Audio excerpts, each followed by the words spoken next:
Hello, hello, hello, hello. I'm doing a dance for y'all because we back in the building. I am Demetra K, and this is the Demetra K Show. We are live.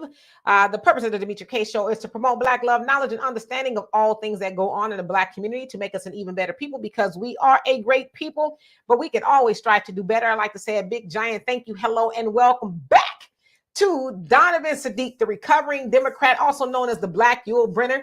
Y'all know he was out there in them Dominican streets. He was out there in Sasua, as he says, he was with the male fellowship, the Fellowship of Missionary Baptist Missionary, everything but Missionary Baptist Church. So anyway, I was not here Sunday. I had something to do that prohibited me from being here, so I apologize for that.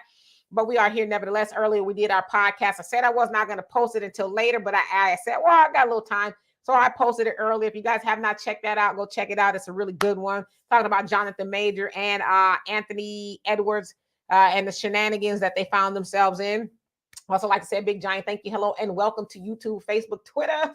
You are the other side of the conversation. Not only are you just viewers, but you are participants and you are family because we do share the link. I think I'm going to try to share it today. If you guys want me to share it, y'all want to come on and have your opinion, you can do that today.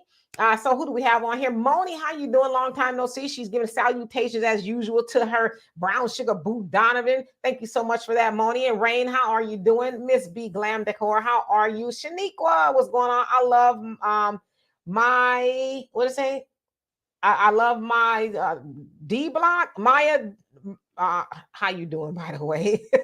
I'll get it right. And NHB King, how you doing? And then Donovan said, no, ma'am, organizations spring up all over the world. That's all right. I got a delegation to combat all that. Don't you worry. Mike, nice. How are you doing? And Fonzie, what's going on? So, Donovan, how are you? I am doing great. It is great to be back. It was a nice little getaway. And again, Demetra does have her minions trying to shut us down. But you know what? We're going to keep on going. No, ma'am. No, ma'am. We're just not going to do it. So again, it's great to be back. Missed you guys a lot. But hey, do us a favor. On your way in, please hit that like, subscribe, and share button if you so would like to.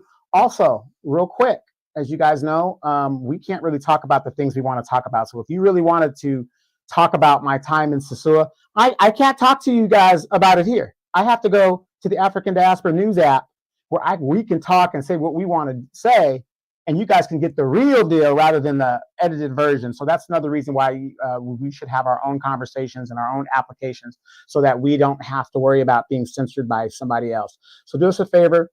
If you're on Google Play and Apple Store, you could download the African Diaspora News app and sign up, become a member, and we can chop it up over there and do all that. Also, as you see the scrolling banner at the very bottom here, there's all kinds of ways you can contribute to help Demetra keep her motivated to bring out these great videos. That is one way to do it. But please, we're not here to tell you how you're supposed to do it, but please know that if you go through YouTube, the content creator only gets about 60% of what you donate. So basically, if you want 100% of your donation to go to Demetra K, please go and use those applications at the bottom. But we appreciate anything you guys do. You guys are the third co-host, and believe me, when I was in the DR, I was trying to keep up with a lot of the great videos and comments that you guys do while I was gone. But I'm back now, and reality has set in. And guess what I'm doing? Bills, mail, bills. No matter where you're at in the world, you got to pay somebody. Absolutely. I pay all my bills on the 20th of the month, whether they do it or not. I pay them, so I'll be done with it. So that's tomorrow for me. So anyway, hello, Black America. What you talking about? That show earlier was horrible. What didn't you like about it? I'm sure it was something somebody said that you vehemently disagree with. And I'm sure, and I put the link up. You'll come and tell us all about it. Michael, how are you doing? We are doing well. How about yourself? And Jamarcus, what's going on with you? All right, so let's go ahead and get into it. All right. So it's weird and funny all at the same time because my daughter was telling me about this one I'm about to tell you about this couple They're a Black and Indian couple, and you guys might have saw them on the thumbnail. Sarah and Aman Korashi, I think that's what it is. So he's Indian, she's Black. And they had, pretty good relationship with what everybody can see. I didn't follow him, but my daughter did on TikTok is what it is. And she talked about how much she really loved him. His family owned a gas station and all that. Sounds like that's where they met. She went into his family's gas station to buy some snacks one day, and she said he was really friendly to her and kind of flirting. And so a couple times of going in there and getting her snacks, she says, "Are you going to ever ask for my number?" And so he did, wrote it down, and rest was history. They got married, and she said they didn't tell their family that they were married until their second anniversary, because they kind of wanted to just enjoy being married without all the judgment and stuff. Of course, his family is, she says, it's from South India, Mumbai to be exact, and she's from here. So she said, they got along really well, their families and all that kind of stuff. They didn't have any children. But on TikTok, she has almost 3 million followers, and she, along with her husband, from what it looks like, have a very lucrative wig line. So as you can see in the thumbnail, she said it was their wig line and all that other stuff. So I looked to see what, I couldn't find his net worth, but hers said it was about $1 million. She's 22 years old. They've been married since she, I think, was 18. So about 3-4 years now they have been married. But she says, I don't know if it was today or yesterday, he just woke up and said, I don't want to be married to you anymore. So I'm going to show you guys, just a snippet of her going live so you guys can get an idea. Now, I've seen some narratives kind of drawn around it, but I want to try my best here along with Donovan and you all to kind of see what's going on here. Not really because it's our business, but she is not the only one, I would say, that's happened to. It's happened to a lot of us. But I'm going to show you just a part of her video here, and then I'm going to show you another one. So here we go. To the whole world now. The whole world is literally like a whole ass oyster right now. I don't know anything about anything. We are literally gonna go everywhere, and we're gonna travel, and we're gonna feel better. Because guess what? We have the money to do it, bitch. We have the money to do it. And we're gonna take our friends, and we're gonna go to fucking Spain, and we're gonna go to France, and we're gonna date, and we're gonna go to parties, and we're gonna have fun, and we're gonna have businesses. And my hairline is opening next year. We're gonna have so much fucking fun. We're gonna have so much fun. We're gonna just take this as a teachable moment.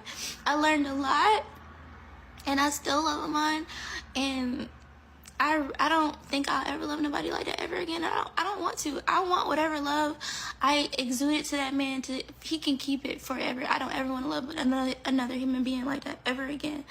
He can have it. He can have that whole entire thing that I gave him. I don't ever want to love nobody like that ever again. But he can definitely have it. But whatever this new thing that's opening up for us, I'm excited about it. And that's how. So, okay, I want to remove that because I already see a lot of, the conversation around that. And I want to, see. Is that her voice? Is that really her voice? That's her voice. Okay, so let me remove this. She's 22 years old, okay? So here is a video of, and she posted, I guess they posted, it was kind of like their account, a lot about him. She really, really loved him. But here is just one video that I saw, and I thought it was really interesting. Husband work at a gas station, but tomorrow he's off, which is very rare because I only see him on about 3 hours every day, and he only takes an off day every other week. Sad, I know. He really wanted a movie night for his day off, so I'm gonna get it together. But before I turn off the lights, I'm gonna move the TV closer to the couch, and I promise you, I'm not lighting candles to set the mood, baby. Our light bill was like $383 last month, and I know it's because of me. I refuse to be hot this summer. Sometimes I do forget that we got a pull-out couch, so I'm gonna pull this couch out, and I'm gonna add new sheets. I wanted it to give comfy movie theater, so I'm gonna just add as many squashmallows as this couch can fit. And at this point, it's about 1:30 in the morning, and Amon finally gets home. And I know my baby had a hard day if he come home in Crocs. My shift ends at 1:15 a.m. Him so cute. Him so cute. He does work at a gas station, so it's your job to bring home snacks for this event. So I go ahead and pop the popcorn. And then I wanted to make a little charcuterie board so I could keep all of the mess in one place. Now, me and Amon have two totally different taste buds. Amon is Indian, so he doesn't really like sweets. So I'm going to just go ahead and slide a Chick-fil-A sandwich on the side over here and put some grapefruit and honey in the back. Mind your business. I'm honestly just glad he got some time off. He needed it real bad. It definitely gets hard not seeing each other often, but things like this do help. Okay, so I just wanted to show that video, really just to show, because like I said, I've seen a lot of narratives, and I've seen that y'all all I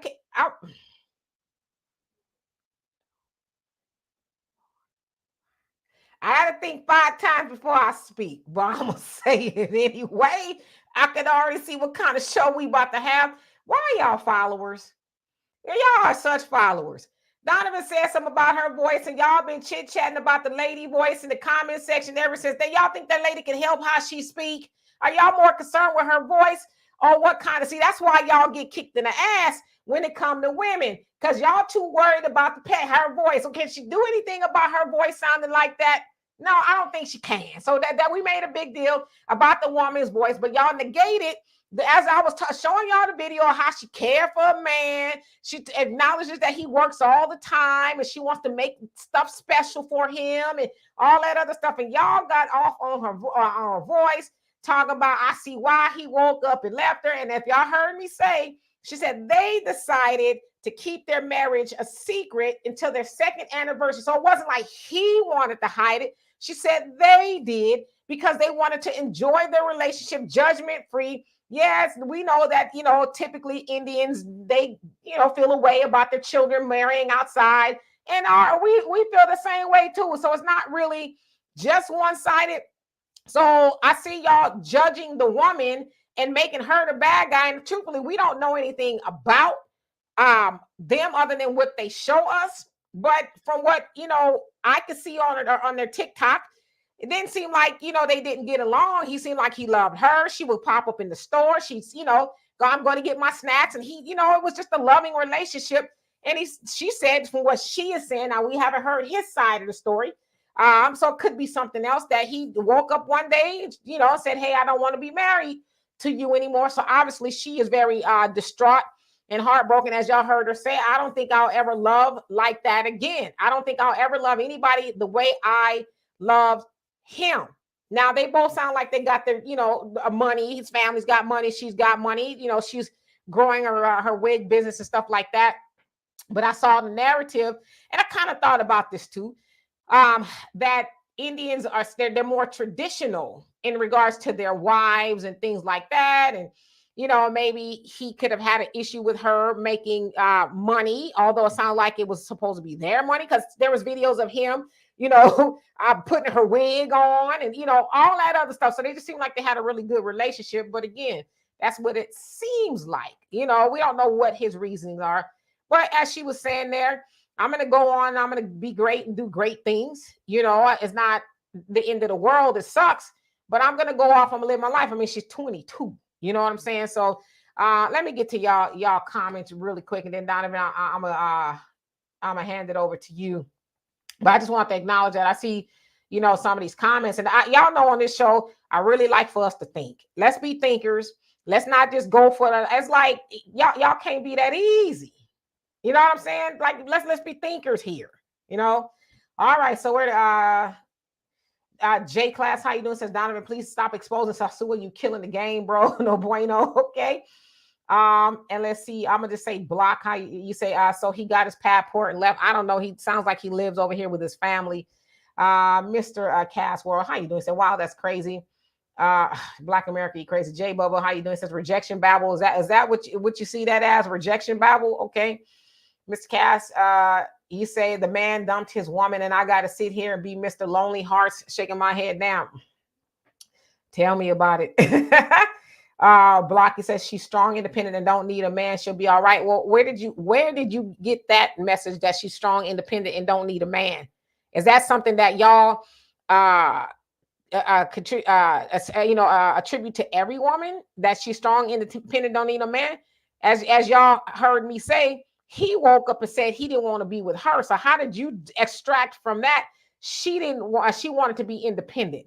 I'm just asking. I'm gonna share the link because I really want to, talk through this with some of y'all.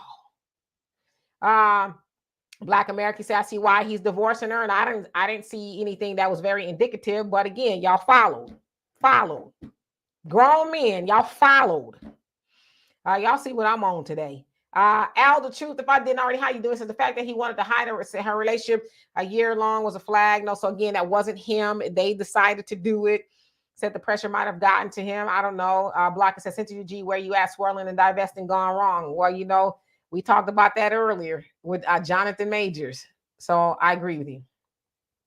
And CAM, I hope I said that right. How you doing? Says, whenever some sister swirl, they always have that kind of voice. Following. Y'all see, just jumped on it. JJ Morris, how you doing? Say he must have had a dream to wake up and dump his wife. As no telling. OG, how you doing? Says y'all be nitpicking like a mug. And how you see what I'm saying? Like after all that we talk about the lady voice. James, how you doing? Says that voice has gotten on his last nerves. Lord have mercy. Blocky says when she's around Black Americans, she's got the sexy red voice. And oh God, hey Shannon, how you doing? Miss B say I agree. Demetri Roos Tracker, how you doing? Long time no see. He says greetings. Where was dinner at? Oh, you talking about the video? He had work. I think it was like in that video, like 1:30 in the morning. Mr. Casher says, I knew a woman who had that kind of voice. Only reason we didn't was because she was too far away. Okay. Or you didn't date rather. And Armageddon, how you doing? Well, thank you. OG says, sounds like Michelle A. Yeah, that's what she sounds like to me, Michelle A. I love Michelle A. Block says Alvin and okay. Black America says she's putting the life on the internet. Get out. I mean, okay. Al, the truth, it says we might feel that way, but Black people rarely disown our folks. That's known for that. No, I totally agree with you. Hey, Easy E, how you doing? And Michael says, I suspect that the Indian man wanted to go back to his roots and find himself an Indian woman. I mean, he might have. Who knows? Maria loves to talk. How you doing? He says, I love the Black Gilbert. I am laughing too hard myself. She's acting like that on purpose. Yes, there are very racist towards Blacks. Haha, no tears. Okay. And Mikey says she sounds like, yeah, Michelle A. Patricia, how you doing? Said Jersey City is in here. Black first, yes indeed. Block says, yes, GP, how you doing? He said a little late here getting because I just finished working out. I have another date to head to in 30 minutes to meet. Oh, thank you so much. Enjoy story time. How you doing? Damon, what's going on with you? Says positive vibes all in the chat. Miss K. Donovan, OG says first Black women sound like men. Now y'all complaining about this lady voice. I can't wait. Y'all shaking my head. I'm glad it ain't just me. Ashley, how you doing? Shannon says Donovan always with those facial expressions. Yes, indeed. All right. And CA says she probably non-FBA sister. Black America says that's exactly what she said, and I'm not talking about her voice. Okay, your average logical thinker, how you doing? Yes, indeed. All right, Donovan. So what say you? All right. Okay. I'm gonna try to be as gentle as I can here. Okay. Not that I had a problem with her voice. However, her voice is something distinctive about her. Now, some people could deal with a voice like that. Some people can't. So that's no big deal. So I know a lot of ladies would be like, well, they're talking about her voice and this is that, whatever the deal is. It's almost the same as, okay, I understand she can't control how her voice sounds. That's just her genetics or whatever, how it sounds. But see, when a man is 5'4", he can't control his height, but yet women say they want a man 6 feet tall. But yet we can't say anything about what we can't control. But notice, and I see where you're going with this experiment, and it's a good experiment. I see where you're going with it, but at the same time, we can take that same experiment and turn it around and say, wait a minute, that is the same thing men have been saying as well. We can't control how tall we are, or we can't control how much money we make, because that's, all that other stuff like that. So it kind of goes both ways, the way I see it. But I got more to say on it, but I want to hear what the, because it seems like our co-hosts here have a lot of good things that they're saying that I want to kind of compare and kind of go back to. But this is the same exact argument that men say when we say, oh, you're concentrating on my height. Well, I could be a millionaire, but women, oh, he's got to be 6 feet tall, make 6 figures, 6 inches, blah, blah, blah, blah, blah, blah, blah. But here we are saying, well, her voice. And you're right, totally unrealistic. It should matter if she's a good person, a good woman, or whatever. So ladies, not you ladies over here, but you guys know the ones you guys deal with. Please use that same correction when you're out there dealing with women that might dealing with a guy that something he can't control. So let's hear what that co-host have to say. Your average logical thinker. I'm gonna let that ride. I'm just gonna let it ride. It don't need no co-signing from me. It don't need. I'm gonna let it ride. Okay. Wait, but I do want to say this as somebody who lived in Asia and stuff like that. I'm going to tell you this. Indians live in a caste system. And if you've seen the movie Mississippi Masala, one of my most favorite movies, that is a prime example of how Indians in specific deal with things. I'm not saying he just didn't wake up and just wanted to get a divorce. But I do have a good feeling he was highly pressured by his family to get out of that. No matter what he loved or whatever, they were going to disown him and he's going to be on his own and all that other stuff. Good example, Kamala Harris. On her rising to the top, she went through brothers, Montel Williams, downtown, lowdown Willie Brown. But guess who she's married to? A white man. Hey, how you doing? He says, yeah, he probably had an arranged marriage. Yeah, he probably did. I mean, I know of an Indian guy who he loved the sisters. Love the sisters. He said if it was up to me, I would marry a sister. He says I'm not attracted to Indian women. I love the sisters. He says, but my marriage is already arranged. But he says because he was over here in the States, until she gets here, I'm gonna be with the sisters. Whatever the case is. But he knew that he was betrothed, if you will, or maybe she was, I don't know, to each other. So that's kind of what he went with. Gerard, how you doing? So the other person should have declined the idea of keeping a relationship secret. It is a red flag to not disagree with that idea. If he really cared about her, it wouldn't matter what people think. Yeah, I agree. I mean, they were married. It sounds like 3 years at this point. She's 22, so almost 4, I guess. They got married when she was 18. So they've been married for a while. Rain, you say Donovan count other people's bodies. Oh, you know what? I ain't even gonna read that comment block. Y'all wildin'. Yeah, average logical thinking says one of my subordinates deleted himself because he was disowned by his Indian family who wanted him to have arranged marriage. He told them no, and they really disowned him. And I don't want to say unfortunately, because sometimes that's the way their culture is. But then, a lot of times they come over here and they're like, yeah, I don't want to do that. I want to, be able to choose my own mate or whatever, but that is their tradition, to choose a mate for their children. So I get it, but we don't really know.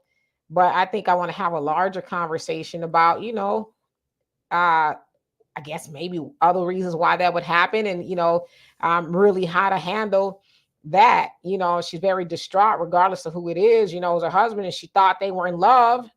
Whatever, they're building a business together and he wakes up and doesn't want to be married. That's, very devastating. So what I'm going to do here is I'm going to put the link in here. Please, if I have not seen you on here before and you have your picture up instead of you, let me see who you are before I bring you up to the big screen so that I can make sure there's no shenanigans involved. Also, please, if you don't have anything pertinent to add to this conversation, just hold your comment until another time. Also, please be respectful of the things that you say. Some of y'all like to come up here and you know who I'm talking about, like to come up here and be with the stuff, okay? Which is kind of stopped me from sharing the link for a while because y'all be wilding sometimes. But if you would please adhere to those things, I love and appreciate you. Now, if you get to acting too wild and loose, I'm gonna click you up off of here. I'm just warning you. So anyway, I'm gonna put that in there, Donovan. Yeah, it's funny. When you look at other cultures and stuff, because of media, the way we are and the way we're portrayed by American media, other cultures come over here and they don't want their children dealing with the way Black people are portrayed. And there was a video I saw early this morning in regards to an African woman that was assaulted in China.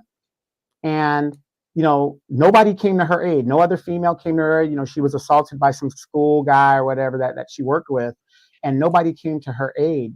But at the same time, you got to ask yourself, number one, why are you in another country? I know she's there to work and be a teacher, but why are you in another country and you have no covering? And I'm going to tell you guys, I lived in Asia for a significant amount of time. I grew up there and all that other stuff. And I'm just going to say it from the way I understand it. Black people are the lowest of something that Asian people want their children to identify with, because as we know, Asians in America are honorary white people as they get all these benefits and all this other great stuff. I mean, I know a lot of you guys might not believe that, and you don't want to accept that, but it is a fact. When I went to Vietnam, if you're you had a lot of black Vietnamese kids over there, left over there by the military, right? They are in the lowest class, and that is the culture in Asia in general. And we know Indians in particular. See, that's why when Kamala be talking all that BS, that her family celebrates Kwanzaa and all that stuff like that women just were believing, that's a bunch of bullshit. Indians do not celebrate Kwanzaa. They don't. Oh, we just sat around the tree and we were celebrating Kwanzaa, telling each other stories. Indians don't do that. She was raised as an Indian woman. And everybody knows there's a caste system in India. So again, it's, I'm not downing their culture. If that's how it is, that's how it is. But I am almost 100% sure this young man or this couple here, as much as he loved her, he was pressured to get out of that, because they will reject him and cut him off from the family. That's just how their culture is. Hey, Quicks, how you doing? He says, I went to China to teach. Rude people, lasted 5 months, but my cousin married a woman from China and her parents approved. Taught in Japan 3 years. Lovely place. Yes, indeed. And Monica, thank you so much. So I had to go in there and check it out. But you know what? The joke is on Roberto Suarez, because we wasn't even live. Yeah, jokes on him. But I'll go in there and I'll double check to make sure he's gone. The crazy part is he's created like 15,000 profiles. Like, bruh, you bored or not? I don't have the kind of energy to make all them profiles after getting blocked, but I guess maybe he does. Maybe he's a lonely guy. Maybe he ran out of lotion. I don't know. Damon, you say facts, and Miss B says, so y'all reported him. Okay, I'll go after this and I'll go check it out to see exactly the shenanigans he was up to. But yeah, a lot of cultures, they do operate that way.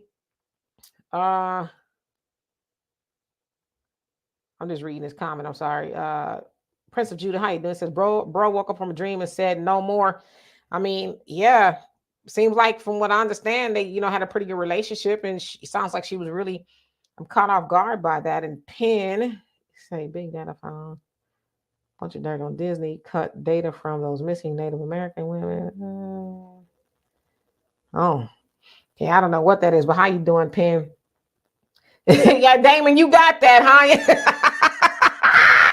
You got it. So yeah, a lot. Yeah, it happens. Love is a funny thing. It is. Sometimes it works and sometimes it doesn't. But when you are on the receiving end of that, as her name is Sarah, she goes by Sarah Be Snacking, because her thing was she go into her husband's family store and get her snacks, and she sit there behind the counter, just laugh and chit chat with them and all that other stuff. But to be on Sarah's end of it all, I mean, it sucks. I think we've all, to one degree or another, been on, like, say, hey, you don't do it for me anymore. And it's like, me? Who, me? You talking to me? Yeah, you should have never got with that guy in the first place. It's just like when sisters with the white brothers be with the white girls. Yeah, you should have never been over there in the first place. Yeah, that's what you get. I mean, to me, yeah, okay, whatever. It happens. Sometimes people don't do anything. Sometimes people just wake up and it's, hey, you know what? I don't want to do this. I tend to find, though, when people do that, there's usually somebody else.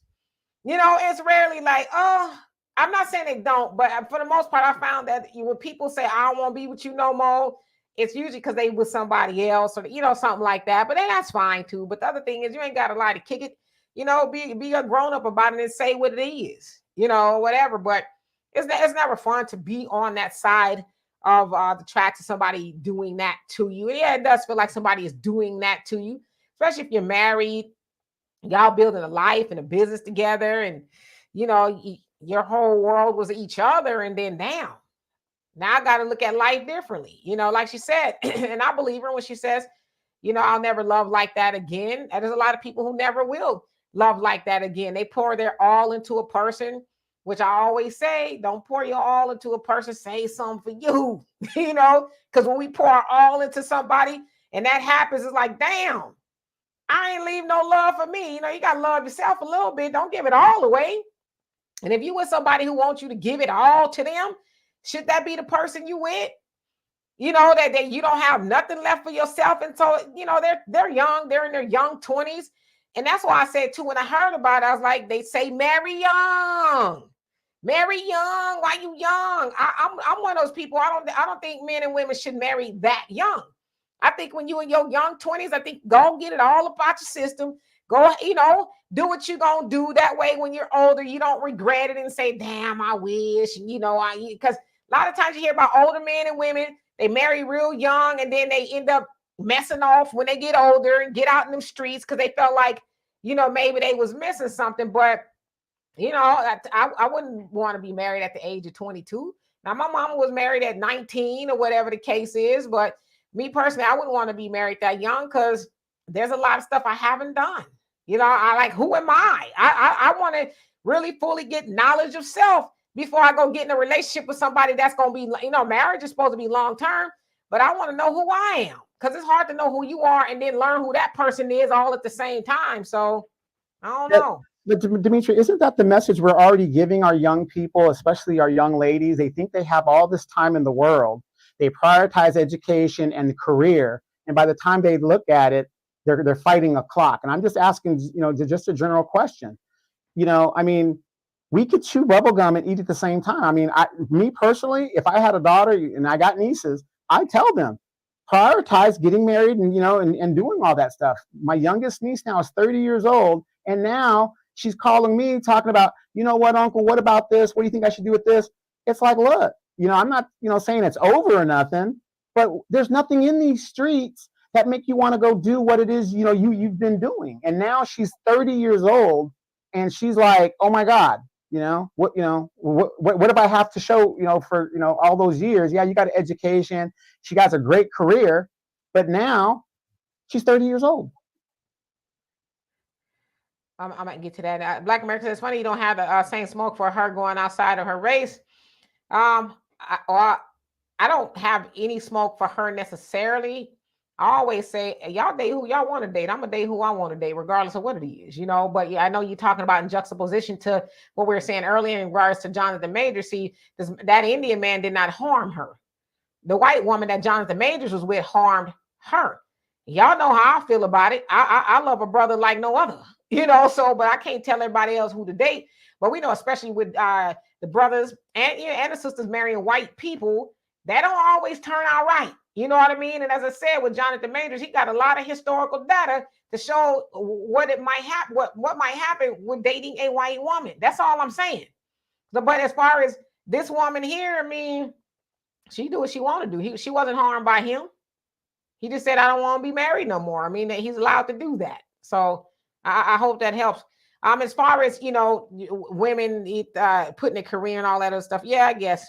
But I never advocate any woman or any man marry just because they feel like this proverbial wall or the time is ticking or whatever the case is. You marry when you want to marry, whenever that is, because what happens is you get people, and I'm so glad that I'm able to be instrumental in the lives of young people who ain't ascribing to the nonsense on the internet, because we ain't been hearing about this damn wall until Kevin Samuels talked about the wall and everybody and their mama like a parakeet running around talking about this doggone wall or whatever the case is. But y'all don't ever have that conversation about the women who do marry young and end up in the same situation, with a woman, the same woman who would have married, later on in life. To me, it's just this other thing to humble women, especially black women. We're going to humble y'all. See, y'all should have got married, blah, blah, blah, blah, blah, blah.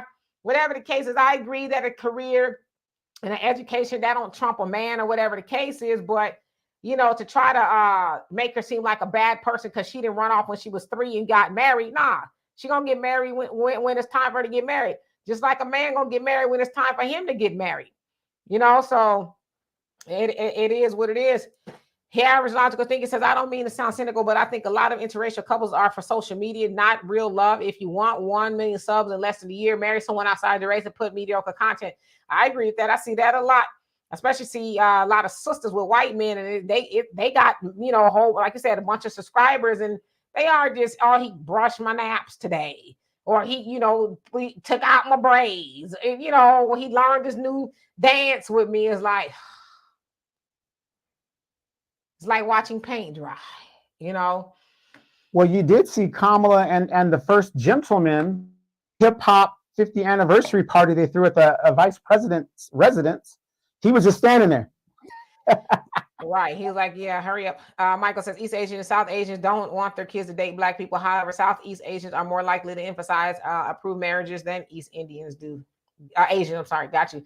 Lynn, how you doing? He says, we also have to remember that social media is a land of make-believe. Yep. Michael says, there's a girl that I like, but I have a hard time finding the perfect one. Or, just wait on it. She's out there somewhere. Nope. Michael, see that's you've already said the part out loud. You're looking for the perfect one. There is no such person. How are you doing? Says exactly, dear. Have a self. Yes, indeed. Brother Samuel, how are you doing today? Yes, Donovan is back. 1 moment, Black America. Let's see here. Let me get down to these comments. And by the way, you guys, I'm only back to the Super Bowl. I'll be out of here again for the Super Bowl. Right. OG says it's hard to love someone who doesn't love themselves. Yeah, but I don't suggest anybody do it. Don't ever try to love somebody who don't love themselves, because they're gonna try to. It's just hard. It's hard to be with somebody who don't love themselves. But you know what? If you loved yourself, you wouldn't be with anybody who don't love themselves, because you recognize that, right? Like, nah, I don't want that task. Let's see here. CA says she mad because she figures she has to go back to brothers. Laugh out loud. Brothers, like, we not checking for her. Come on now, let's raise our intellect a little bit. M says, Mary Wise, treat your beloved like a business deal. Tisha, how you doing? JJ says, hold around a lot, then get too old and nobody wants you. I mean, yeah, that's applicable to men too. I want y'all to never forget that as a woman, I don't never find no man who's been hoeing around attractive, ever. So the same thing go for y'all too, boo-boo. Don't nobody want community peen. I don't know. I have to disagree with you on that, but go ahead. Yeah, okay.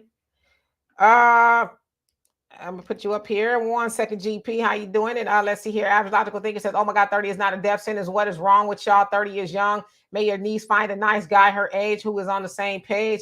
Yeah, I don't even try to argue that no more. Like I said, that's just really the humble, sisters more than anything.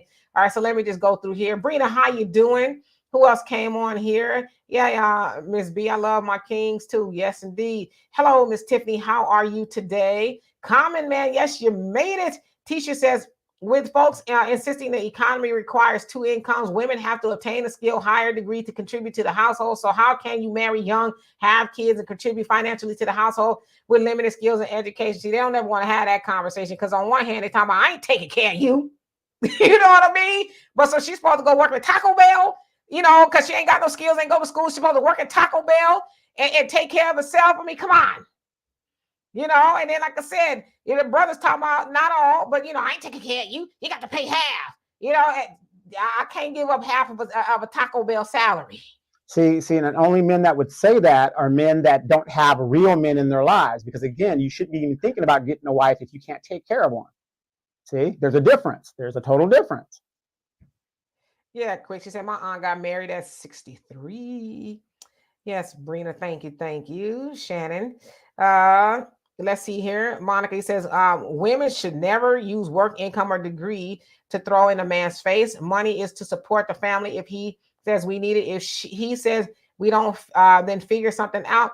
That's how I look at it. Yeah, I agree. You should never throw it into a man's face or anything like that. But as I always tell y'all, my mama was not no dumb woman. My mama had a full ride scholarship to Clark Atlanta, and she was a nurse when she met my daddy. But my mom was a stay-at-home mom. But my daddy would tell you all day long that he did not want no dumb woman who know how to do nothing, was not resourceful, or none of that other stuff. Okay. And yeah, I impress upon every woman to get some sort of trade, skill, something. Because as they always say, God bless the child that's got his own. And we've all heard the stories of women being left high and dry, talking about what I was going to do now.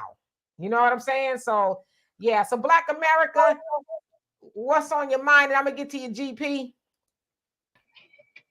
Yeah, good afternoon, Donovan, and hello, Demetra. I wasn't gonna come up no more because you kicked me off last time Why'd I kick you behind off, some brother? Why? behind some bullshit What'd I kick you off for? because I said that men own their women. That ain't what you J- said. But go That ahead. is exactly what I said. All right, Um, we gonna start over. We're gonna turn over a new page today. well, Okay. well, I'm still the same OG. So what the problem from earlier is you went on Jonathan Major's head for about 15-20 minutes because he dating some white woman. Most of us brothers don't date white women like that. It's like 8 to 10% of us brothers that date white women like that. And it has been lots of black women that have destroyed black men. uh Mike Tyson, anybody, Tupac, anybody. Like it's so you talking about the white woman and what she did to him. He's rich. I don't give two rabbit shake tails about him. He's a rich man. I don't care about him like that.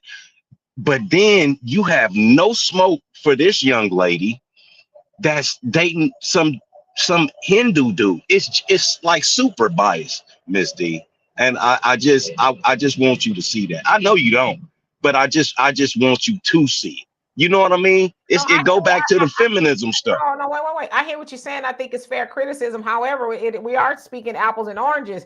Yeah, I mean, anybody's following me long enough. I tell you, I only like to date brothers. That's it. So I can't speak about that. But we were talking about two different things where Jonathan Majors was harmed by a white woman.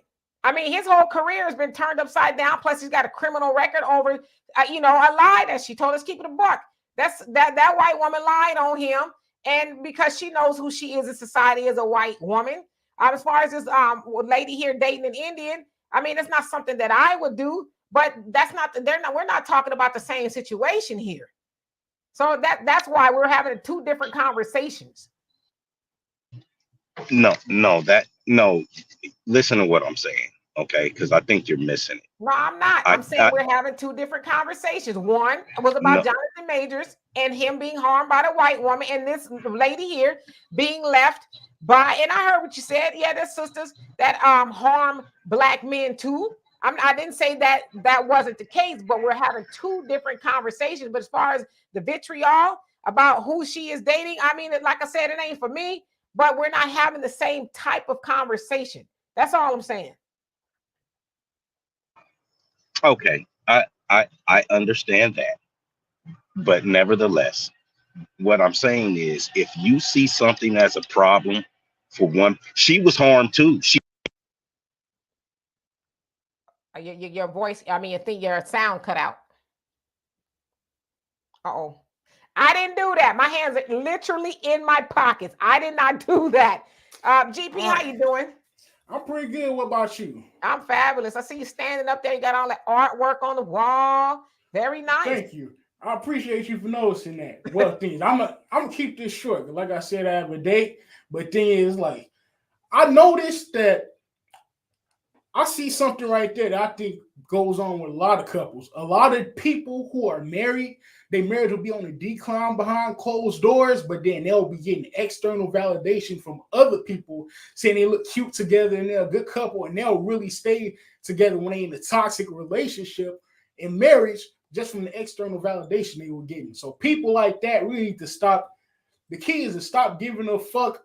Excuse my language. Stop giving a fuck with people who don't care about your well-being, think about you. I totally agree, and you're right. We shouldn't be looking at people, especially on the internet, as the blueprint or whatever, because we don't know. We don't know Yes. what. I mean, they gonna show us what's cute, what's get the clicks and the views and the likes and stuff like that. But we really don't know what's going on. So I totally agree with you. So you going out on another date, huh? Yes. Different woman? Yes. It's always different women. Then they either use me as a one night Amen. stand, or sometimes if they don't do it, they don't use me as a one night stand. They'll just only hit my line after the date when they want something behind closed doors with me. Well, you know, it's a numbers game, but like I said, brother, you ain't got to be that one night stand. You're not a piece of Well, furniture. yeah, you're right about that. But the thing is, I say something with a woman is better than nothing, in my opinion. That's all fun and games, and it's cute until you start to itch where you ain't supposed to be scratching. You're right about that. I didn't think about Or that. she say, "Hey, boo, GP, you about to be a daddy." Oh no, Oh yes, no. I know you like the older women, but some of them factory still up and running. Well, yeah, you're right about that. That's why I'm gonna start using protection. I'm gonna run by the corner store that's outside my neighborhood and then pick up a condom before I go. In You that know what? case, Give me your address so I can come over there with my good belt and I can whoop you. were you serious? Well, yeah, you might like that, so I might. No, No, I'm I just want playing. right. But thing it's like I've been posting on my YouTube channel consistently, and like it's like YouTube has been messing with my analytics. It seems I say some pretty controversial things. How would you suggest I get YouTube to stop messing with my analytics? Stop saying controversial things. All right, well, thing is, I'm gonna have to go because I'm gonna have to start driving off in about 5 minutes. Y'all have a good one. You go right by 7-Eleven. You here before you go out All on the right, date. all right, y'all have a good one. All right, enjoy yourself. Not too much, though. Thank you. All All right. right. Michael and Black America, I did not cut you off. My hands was in my pocket. I swear I did not. But Michael, what's going on with you? Long time no see. Yes, long time no see, Donovan, Demeter. How you guys doing? And We're Donovan, doing welcome back. fabulous. Yeah. So, as I stated in the comments earlier, that the Indian man he left his sister because I'm pretty sure he felt a lot of pressure by his parents to find someone to find someone who can to find the same kind in his culture, race, right, and not to deal with the complicated um complicated biracial child, right? And I also learned, yes, and I think that's why I suspect he left her, but it's for other reasons, culture, and this is some coming from someone who has never dated before, but I'm just very curious about interracial couples. But this is what I can say. So I noticed that when Asians and blacks date, I noticed that Asians and blacks had to talk about race. But when Asians date Mozungus, they never talk about race. Have you guys noticed? You said when Asians date Mzungos, which is white, they never Yeah. talk about race. Is that what you said? Yes, Well, but when yeah, Asians date yeah, I've date noticed that. Mhm. oh, sorry, I didn't mean. I was saying when Asians date you know when they date blacks, they always I noticed that the conversation revolves around race. I've noticed, based on what I read, you know, hearing conversations, studies, and that's great that that's great that interracial couples love each other. But I do think it's very important that, especially for Asians and blacks, well, if they're gonna date and marry, I think it's very important that they talk about race. They may love each other internally, that's great, but they also have to talk about what happens externally, because the in-laws, friends may not be very supportive, which leads Well, to divorce yeah. and relationship not going forward. I can tell you this from actual experience. Being raised in Asia and then coming here to the United States, I still have my friends that are, you know, Japanese, Korean, whatever. And I Right, noticed a lot of them that most of them have married. I wouldn't say more. I say half. half, Half of them right, married black men. Half of them married white men. And I will tell you this: the ones that have married black men usually teach their kids both cultures. But the ones that marry the white men, the kids don't know anything about the Asian culture, the language, or anything like that. And I would always ask them, I said, well, why don't they know how to speak Japanese? Why don't they know how to speak Korean? Why don't they know about this and that? Mm-hmm. And they would say, well, we just never got around to it. You know, we're in America. But then I also noticed a lot of those Asians that marry white guys, they marry the redneck white guys in general, or the white guys that are just like, they're so dominant that they don't want to hear anything in regards to, you know, the Asian culture. It's like they got with this Asian woman because she's exotic, but they don't want the culture. And so to please the husband and to keep the peace in the house, it's like she didn't even address her side. Because I got a friend right now, he has never been to Okinawa, to where his wife is from and born and was raised. Mm-hmm. But she has been to all of his stuff and his culture. And I would say, well, why don't you want to go? And every time, you know, we have a trip to go back, he never wants to go. And I just think it's something that is an alien in the Mzungu culture, Mm-hmm. to where they don't give a damn about other people's culture. It's all about their culture. Right. And hold on a second. Common Man, how you doing? Once again, thank you so much for the donation. Love and appreciate you for that. He said, if someone doesn't want to get married at a young age, they should tell the other person in the beginning. It's not fair to the person who wants to get married at a young age. Yep, I agree. Be honest up front, right? Set your intentions up front, what you're looking for, whether it's something long-term, short-term, would you want kids, you don't want kids. Like, those are the things you should say up front. Don't get involved with somebody and then say, oh, well, we're not on the same page. Hell, we're not even in the same book.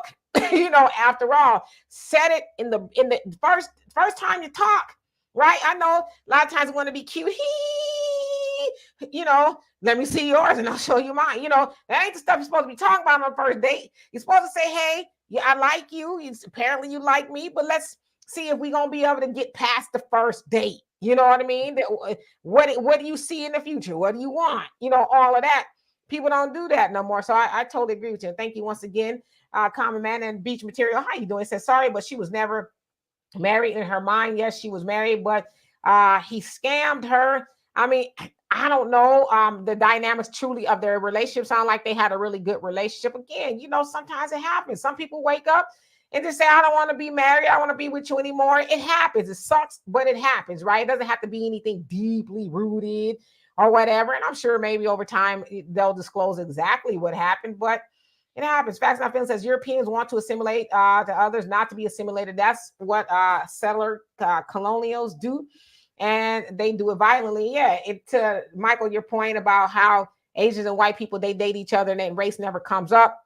That's because I think when it comes to black, I'll give you a perfect example. My younger brother, when he was in high school, he said his class, and I forget which one it was, they did an experiment and they asked everybody in the class, outside of your own race, what are other two races that you would date?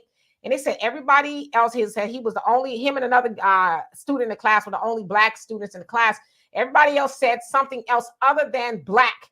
You know, nobody, you know, if you were white, they might have said Indian or, you know, Asian or whatever, but no one else said black.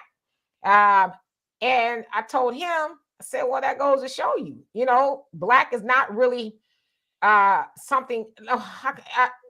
We are desirable, but we're not. In the long run, they're not going to be able to take us home, sit at the table and have a good conversation because they know their parents are going to be with the stuff, right? Why you bring them home to us, blah, blah, blah.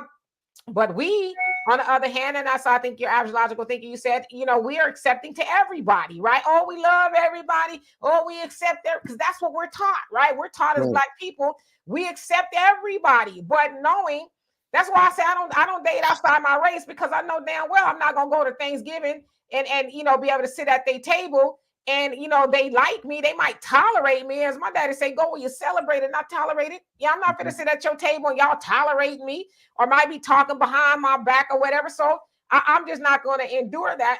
And also, I don't see anybody else outside of my race as more suitable or superior than my own man, the black man. But other races, they see us like that. They're Asians, you know, as somebody, I think, Facts Not Feelings, you said, that, you know, they sometimes want to, and I talked about this in an earlier show, they like to assimilate to being white. You know, they also see white as the superior way to be. Hispanics do that too. Everybody else, for whatever reason, they think white is where it's at. You know, and then also the next duplicated person is the sister. A lot of women walk around here trying to look like the sister too. So, Black America, what was you saying? I'm sorry that you got cut off. Wait, and real quick, Demetra, I, you know what? I get so tired of you talking about you don't date outside your race. If El DeBarge called you right now, you would get with El DeBarge, and everybody knows that ain't no brother. DeBarges are a different thing all to themselves. I got the proof that he is a brother. He got 15, 11 kids by 22 baby mamas. Okay. As I told y'all last time before, I'm always prove that El DeBarge is black. His tags on his cars expired. I'm sure he behind in his child support. He do a whole lot of N-word stuff on a daily basis, and he got a hell of a falsetto. Okay, you got me on that. Okay, he's a brother. All right, got you. Black America. Yeah, I'm sorry. My daughter had called. No worries. Yeah, so I just want you to have the same energy for her. It seems like, and I understand because I already said that you were a feminist, but when women do things that to me, I don't care about Jonathan Majors or her. And what that young man just waking up and say, "Hey, I don't want to be married to you," she said that hurt her. She was scarred for life, probably. You know what I mean? So now she'll never look at another man again. Just like you was talking about not giving your all to someone, which sounds completely ridiculous. Not giving your all to someone, like what would she be good for after this? After he hurts her like this, so she did also get hurt, and it's unfortunate. But I mean, it was puppy love. It's part of life, though. We all supposed to get our hearts broke, right? I mean, that's what they hell. Trust me, I got a whole bunch of them. Okay, I'm surprised I'm still here. But yeah, he hurt her, but it wasn't in a way to where her future is on the line as far as a criminal record, any of that other stuff. So the conversation was a little bit different in regards to the vitriol that you said that I had for Jonathan Majors. But I have the same vitriol for sisters who date white men, and thinking they're gonna get a different result. I mean, how many times have we seen the sisters with white men, they gallivanting around talking about, oh, he's better than my, black man, and then some mess jump off, and it's like, well, I mean, you should have studied history. I mean, I don't know what to tell you. I mean, what kind of criminal record do you think he's going to have? Those charges that they end up coming out guilty with, I mean, they'll be misdemeanors. He won't do a day in jail. Like, I mean, those aren't charges. Okay. Those are things that are saying, oh, well, you got a parking ticket. You know what I mean? They're not felonies. It's nothing wrong. He's going to be able to vote. But Go let's ahead. take this in the context if we can. Yeah, you're right. Jonathan Majors is probably going to be all right. But what if he had to apply to a job somewhere, a regular job, and he's asked that question, have you ever been found guilty, or you have any misdemeanors? He's going to have to answer to that. Then he's going to have to answer to, yes, I have a misdemeanor as assault, whether it's tiny, small, it's still assault, right? So as a employer, I look at that like, oh, okay, he got assault, he can't work here. I don't want to know the details of it, whether it was accidental, because that's what it sounds like he has. But nevertheless, he still has to answer for that. That is still on his record, probably for the rest of his life. So we're talking apples and oranges in regards to her and him. But I don't ever want it to be mistaken that I don't have as much energy for the sister that's dating, that man, differently from the brother that's dating that woman. It's just not true. And as far as you calling me a feminist, you can call me whatever you want, is what I answer to. I ain't gonna keep telling y'all I ain't no feminist, because at this point I don't even care if you think I am or I'm not. Because if I was a feminist, what you gonna do about it? No. Well, it's not my place to do anything to you, Amen.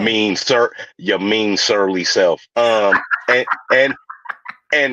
the whole thing. Oh, believe me, I know it's no help. It's no help. I mean, it's just like you saying about the wall, and when I came up to agree with you actually today. I came to get you to agree with me. How about that?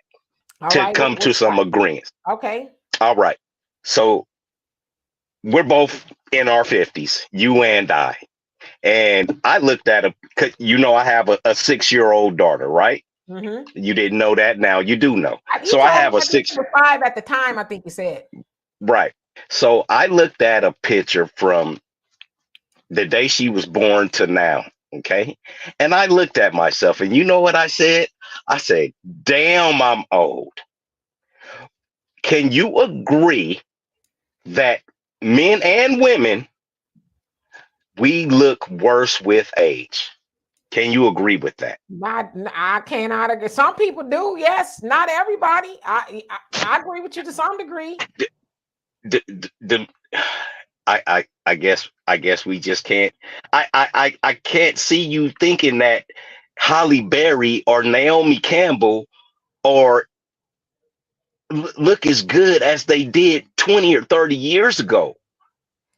But that's, as I've always been told, and I know this to be a fact, beauty is in the eye of the beholder. Some people when they get Who older. told you that? Who told you that? I told myself that, and my mama told me You that. can't tell your mother and father both. I love them to death. You talk about them like you love them dearly, but they have gave you a distorted sense of actually what's going on. Your dad's sense of what's going on is an old and antiquated thing about the men of nowadays, okay? And even of our generation, because he's from a previous generation. See, Donovan is a really, really nice guy. You guys should get married. Like, he is the last nigga that love you on this planet. And I want you to understand that. And he's gonna have sex with your sister sometimes when you guys get married. But he is the last man that loves you like that. Wait, what are we talking about again? I think I went in, I tuned out for a second, then came back. And what are we talking about? It glossed all the way over her head, Donovan. She didn't even catch it. Sometimes I be hearing wah, and then when I came back, I was like, wait, what are we talking about? See, that's why you have to listen. That's why you gotta listen. Okay. Okay. Now, Donovan is the last man that loves you on this planet. Okay, that can have a husbandly love for you to where he would give his life for you. Would you give your life for her, Donovan? Donovan. Yeah, I would. He is your. You ever seen Star Wars? You're our last hope, Obi-Wan Kenobi. He is your last hope of a man that's going to give his life for you. And that, to you as a woman, that is all that should matter to you. You guys don't see it the way men see it as far as dating and relationships. So I just want to make sure I understand. Did you just marry me and Donovan off to each other? Is that what happened? Just like that Indian dude, I gave y'all asses an arranged marriage. Y'all better go hop a broom or some damn snacks or something. But once again, I actually think it would be more like Color Purple. See, I wanted the younger sister. You can't have her. Right, exactly, and that's what I say. He gonna be running after your sister sometime. Do you love Donovan? Y'all love Donovan. I think y'all love Donovan. Y'all known Donovan long enough to love him. If me and Donovan got married, and the day 2, y'all will be like, where Donovan at? I believe he's around. His internet ain't working in his part of the house. It's not working. And then like Demetra, a year or 2 go by, y'all be like, where is Donovan? Then y'all found out that I smothered this sucker. Let me explain to you. He is your husband. He belongs to you. You can do with that man as you please. Nobody cares about men. You never watch Snapped and all of these other things where these ladies be killing these men. Don't nobody care if you drowned him, huh? Deadly Women. That's my show right there. Right. So if you drowned him or threw a toaster in the bathtub with him, act like you was gonna give him some, nobody would care. We don't care about him like that. Throw a toaster in the tub. Got it. Got you. Let me tell you something. I like I said, I heard, the Twilight Zone music for a second. I was like, what happened? Did we step into an alternate dimension somewhere? Y'all know Donovan is my guy. I love him definitely. Donovan and I would never be married. We love each other, but we can't stand each other. I'm telling you, it's like World War 53. And y'all think it'd be bad on here. We spend sometimes hours on the phone and they'll be starting off good. Yeah, woo. No, hell nah. See, what you don't understand. No, you need to listen to me. No, that you're not listening. Right. So I don't know what just happened there, but yeah. Dimitri, you need those military benefits. Okay. I don't care listen. about I don't care nothing about that. You need his military benefits and his social security. He's gonna die before you. I mean, it's natural. Once again, I'm just telling the truth. I don't care about Donovan like that. I like him. He's gonna die before you. Don't you want that extra income? I mean, it's gonna be good to have that extra income. Don't you want that military VA stuff? He has all that. You can cremate him and all of them goddamn pets he got, right? And you be living on Easy Street. You won't have to eat cat food when you get in your older age. I get it. This is comedy hour, but let me say something again. I love Donovan dearly, but as long as Bissonnette Street is open, that's always going to be some second income for me, baby. Shannon, you say, well, I thought they were together when I first started watching them years ago because they took trips together just like dating folks do. Now, Donovan and I have known each other since high school. I've been out of high school since 1989. So that's how long Donovan and I have known each other. Donovan and I are actually proving that you can be just friends. Donovan and I have never dated. Donovan is a simp. He is a simp. No, Donovan. He is a weak. He is a weak man. Black America. You like you being can on kick here? me. You like being on here, don't you? I'm on many shows. You can kick me off anytime you want. Okay, but let me finish. I listen. The show is boring without me. To be honest with you, I bring life to this shit. To be honest with you, you know I love you guys. Come on now. Okay, but can I speak? I won't speak. As I said, Donovan and I are dispelling the myth that men and women cannot be friends. Donovan and I have never dated. As y'all know, he has this thing for my sister. One day, maybe, I don't know. I can't speak for her or him, but he loves my sister. And Donovan and I, we've been through a lot. But we never thought about dating. Donovan and I are not each other's. It's not even something we've ever, thought about. We know people say that kind of stuff. Oh, we thought y'all was together and all this other stuff. But yeah, Donovan is one of my male friends. I have another male friend that I've been friends with just as long, never dated, never have, never will.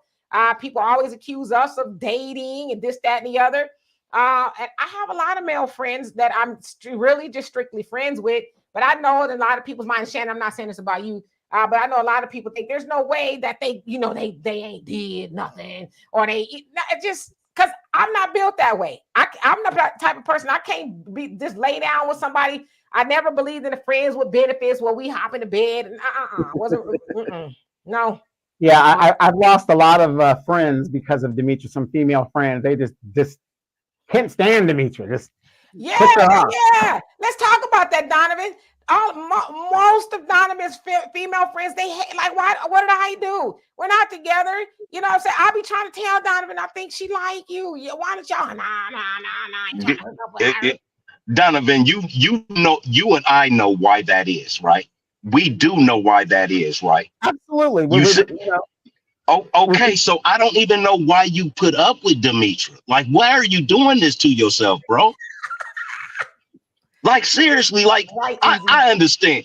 I understand. Like, you can simp for her. I got 3 women I simp for, right? But I mean, I received something from it. You know what I mean? So it's nothing. She's approved and she's older. It's nothing wrong with it. But sometimes you got to be like, hey, you need to go ahead and come give me a back rub or something. It had get some of that baby oil candle from her brother. No. See what the goal is this. See, since her mom has passed away, usually if you get the mama to like you, you're in. The father tolerates me. The brother Walter's like whatever. But since Demetra is now the matriarch of her branch of her family, as long as I'm cool with the older sister, eventually Demetria's going to say, you know what, you and Donovan need to get together, and So and that's why you a simp. And that's why you a simp. You need to just go by. You need to just go by and smack her sister on the ass and tell her to give you some coochie. You got to stop being so weak. I keep telling you. I didn't say the P word. I didn't say the P word. I've already done that. Wait, hold on. I do want to remind y'all that my sister's daddy, which is also my daddy, watches this show. Okay, so let's keep it let's not talk up under my sister's clothes. Thank you. Tito, you say I thought y'all was brother and sister. Say yeah, because Donovan and I actually operate more like brother and sister. Trust me. Okay. Yeah, the Black America, he lost me without. You smoke blunts, Kush, something, speedball. I sincerely hope you're not talking with me, madam. I'm asking because are you addressing me with drug paraphernalia? I'm just oh asking. my God. To be lifted off of something today, brother. No wonder they say black women are not classy. It's going all around the internet right now. That is a horrible thing to say about a black man if I'm on drugs. Baby love, sugar honey iced tea. Okay, let me tell you something. I am probably one of the most classiest black women you ever have. If you're fortunate to lay eyes on me in person, I'm one of the most classiest black women you'll ever meet. Okay, so black women are definitely classy. You just need to come up out the strip clubs. I'm just saying. No comment. Yes, we can be. We can be friends. I'm telling you, I have another good dear friend. Donovan's a good friend. That I'm friends with. I mean, I don't know. I don't. I'm sorry that y'all can't be friends with one another or whatever. Donovan has never looked at me once again, you put them in the friend zone and then they stayed there. See, Donovan's problem was he was trying to get with your sister. So he was like, well, I'll just be friends with you so I can be around your sister. My sister lives in Jacksonville, Florida. It doesn't matter. He still has access to her. It's proximity. What, through osmosis? Exactly. I've been waiting for a lady in Kissimmee, Florida for like the last 12 years. I can't wait till I see her again. She done got married and everything. I'm gonna tear the back off of her when I see her though. We don't care. We will wait 100 years. There goes some cat right there. We'll wait 100 years. And that right there is partially why Donovan and I can never be together. That's one of the thousands of reasons, because Donovan loves pets. I don't love pets. Okay, so and Donovan ain't gonna get rid of his pets for me. I know that ain't gonna happen. Okay, because he'd have to. I'm like, we're gonna miss you. He ain't gonna do that. And the way she treated my cat Tylen never happened. Demetra, I've seen how she treats my cat. He should have been trying to scratch my damn feet. Mm-hmm. I'm just reading the comments. Let me get back to it. Emmy say, I wouldn't be mad if you blocked this food free speech and all. Shannon says, they say best friends make the best marriages. Like I said, I love Donovan dearly. I will kick a lot of ass over Donovan. But Donovan and I, we not on the same page romantically. We see two different ideologies as far as partners. So but me and Donovan, I mean, we're really close, trust me. But marriage, no. Yes. Yeah. Let's see here. The art of today. How you doing? It says, bro, you making the show should be entitled Demetrius and Donovan, yay or nay, get back on topic. Right. What the hell was we even talking about? My Lord. My God. Let's go ahead, Michael. I was gonna say that your show sounds like hanging with Mr. Cooper, where sorry. Hanging with Mr. Crazy. That's what it is. No, what I mean is how how like Mr. Cooper and Vanessa, and that's how they were like roommates, and then they became couples towards the end. Now then we ain't hanging with Mr. Cooper. We ain't like that show. We not like that show. We more like Martin and Pam. You know what I mean? That's what we know. We more like Brittany, I'm losing brain cells with this guy. See, Black America. See. Sad board man, you say Donovan couldn't get Demetria's sister if he rolled up to her house with 2 stacks of money. Ooh. Monica said Demetria. You guys gotta realize, if you haven't seen Demetria's sister, that woman's fine. Ooh, that woman's fine. But I didn't know that in high school. She was a freshman. She's trying to hook me up with her friend. And I was like, get the hell out of my face. What are you talking to me for? Yeah, my sister, she sure is fine. Yeah, she fine. Let's see. Oh my God. Let me get down to these comments. Let's see. Facts Not Feelings says, when a woman puts you in the friend zone, stop speaking to her immediately and don't make yourself available to her. So I want to acknowledge Black America's comment about how Donovan is a simp because he hanging out with me or whatever the case is. You know, I don't see Donovan as a simp. As I said, I know Donovan in real life, and Donovan is far from a simp. You can believe that, okay?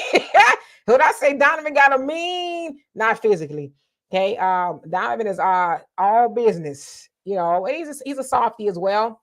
But in any relationship, whether it's friendship or whatever, there should be something. Everybody should be getting something out of it. And Donovan is not stupid enough to where he hanging around me and I'm not beneficial to some degree. You know what I mean? I'm not the average woman, whatever that means. I'm very knowledgeable, wise, and a whole host of things. Donovan imparts a lot of wisdom on me, but Donovan would tell you I'm probably one of his wisest friends. You know what I mean? Donovan, we speak about a whole lot of things, give him advice, and a lot of it has been lucrative for him. And so it's just we have a great relationship. So calling my friend a simp, man, miss me with that. I know me and Donovan, we have our moments, but Donovan is not a simp. And I always tell the ladies, Donovan be up here fronting a lot, but Donovan does more for Black women than he does for anybody. And I'm going to tell you that myself. Donovan is an all-around good guy.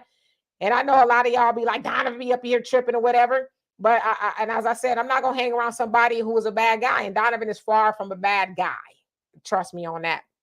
Right. And I always tell him, the day that y'all don't see me traveling, and I don't travel with myself, my daughter goes with us, with Donovan, is because he's got him a nice, woman. Because I always tell him that, Donovan, hurry up and get you a woman so I don't have to go with you. Because, she ain't going to be cutting for that. Nah, Demetri can't roll, So I'm like, man, hurry up and get you a nice young woman and y'all can travel the world. He can't. He can't because he has you and he has these pets. So those are two barriers in his life. Listen, I'm a man and I'm you guys' age. If you had a friend like Donovan and I was trying to talk to you, I wouldn't talk to you. I don't want him calling you, and I don't want you calling him. I'm a man. I don't want nobody by my plate of food. Well, let me say, and you have to understand that. And women are just like that. You know what though? I'm gonna tell you like this. At being 52 years old, I know I don't look it. Trust me. Hold your applause. Hold your applause.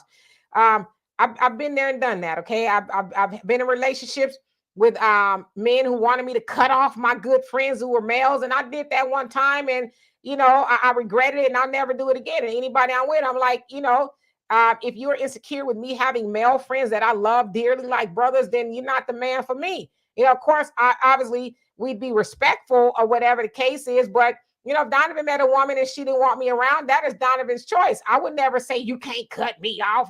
If that's Donovan, that is his right. Because at the end of the day, Donovan gets with a woman, his allegiance is to her. It ain't to me. I'm not gonna feel no type of way about it. But me personally, I'm not getting with a man that's insecure that I got to cut my male friends off. Because first of all, sucker, I've known them longer than you. I don't know how long you gonna be around, and every time I had a Negro talking about, well, I don't like him or whatever, and I'd be like, well, that's too damn bad. Then I was proven right. It's better to keep my friends than some sucker that got, low self-esteem and think, because I got a man friend that we gonna run off and screw. Hell, if we was gonna do that, I'd have did that before I got with you. In fact, I wouldn't even be with you. I'd be with him. Make it make sense. So I don't know. I mean, but Black America, that's your right. You don't want your woman talking to her, her male friends, to each his own. But I would never begrudge Donovan of cutting, choosing between me and his woman, Well, Demetri, how many times have you come into the house and I got women running around butt naked?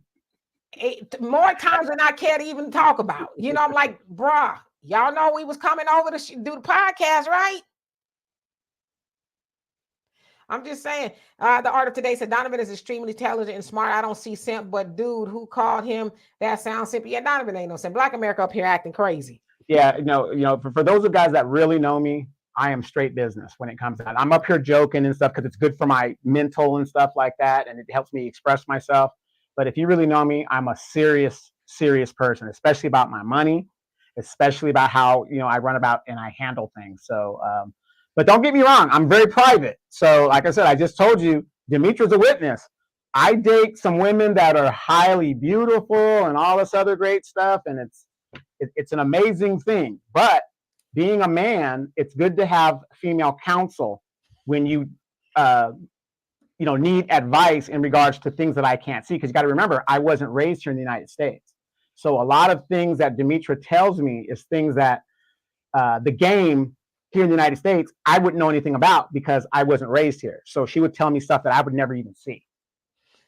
Yeah, I mean, and that's what friends are for. Like I said, Donovan is my friend. I love Donovan dearly, and I see stuff or he asks me for advice, I'm gonna tell it to him, because that's what friends do. My best friend, who's a woman, her mama said a friend would never lead you to danger.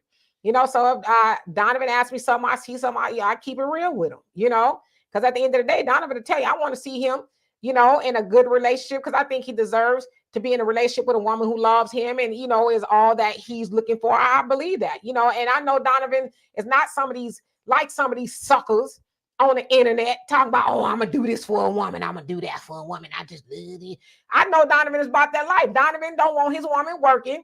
He don't want her wasting his money either. But he's like, I want a companion. We can run around the world and do this, that, and the other. And he's like, I want a woman to come in, make the house a home. I know that for a fact. Donovan is not lying when he says that. So I wish that he finds him a woman that is for him. And I've seen Donovan with a copious amount of women. Some of them I'm like, come on, bro. You know what I mean? And then some of them like, wow, I'm sorry that didn't work out. Because I met Donovan's wife. She's a lovely woman. I know she was all that he wanted, but it just didn't work out for whatever reason. But I wish nothing but happiness for Donovan, because I really believe that he deserves that. So, I hear y'all have y'all opinions about Donovan and I, but again, right. y'all love him. Y'all want him to stay alive, and y'all want me to stay free because I don't look good in orange. Hey, Donovan, quick question.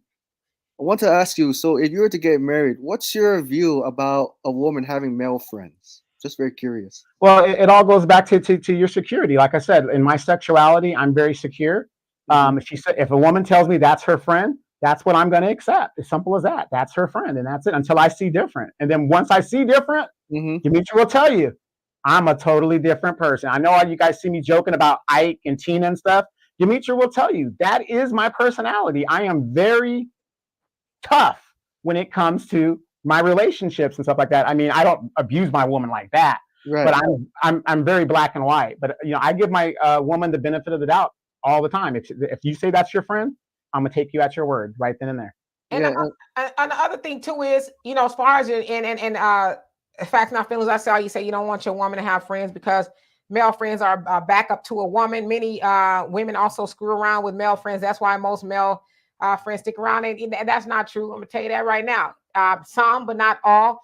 But as far as her not having a male friend and him not having women's friends, if they gonna screw somebody else, they don't need your permission to do it. They gonna do it regardless if you know about them or not. So it's like, it takes some trust. I'm gonna trust you until otherwise. And if you want to screw around your female friends, that's on you. I'll find out sooner or later, but I'm not into, controlling people. You can't talk to that person. You can't, because you're gonna do what you want to do. I mean, honestly, but I'm not insecure to where I'm telling people to cut your friends off. Now, if y'all doing too much, you know what I mean? She's sitting on your lap and it's a friend. How can you do too much with your friend, Miss D? I mean, see, that's what I'm talking about. When you do too much with your friend, it's like I said, if she's sitting all up on your lap, calling you all times of night and being inappropriate, yeah, that's probably more than a little bit than a friend. But again, I'm not one. Because see, the other thing is we need to understand we don't have ownership over people. I don't own whoever I'm with. I'm not with nobody, but if I was, I don't own them. They don't own me. You know what I'm saying? If you had a friend long so if they don't own you, So if they don't own you and you don't own them, then what's the big deal with having a friend who's a female and you're male sitting on your lap, rubbing your chin and calling you daddy? What's wrong with that? That sounds I mean, that sounds okay to me.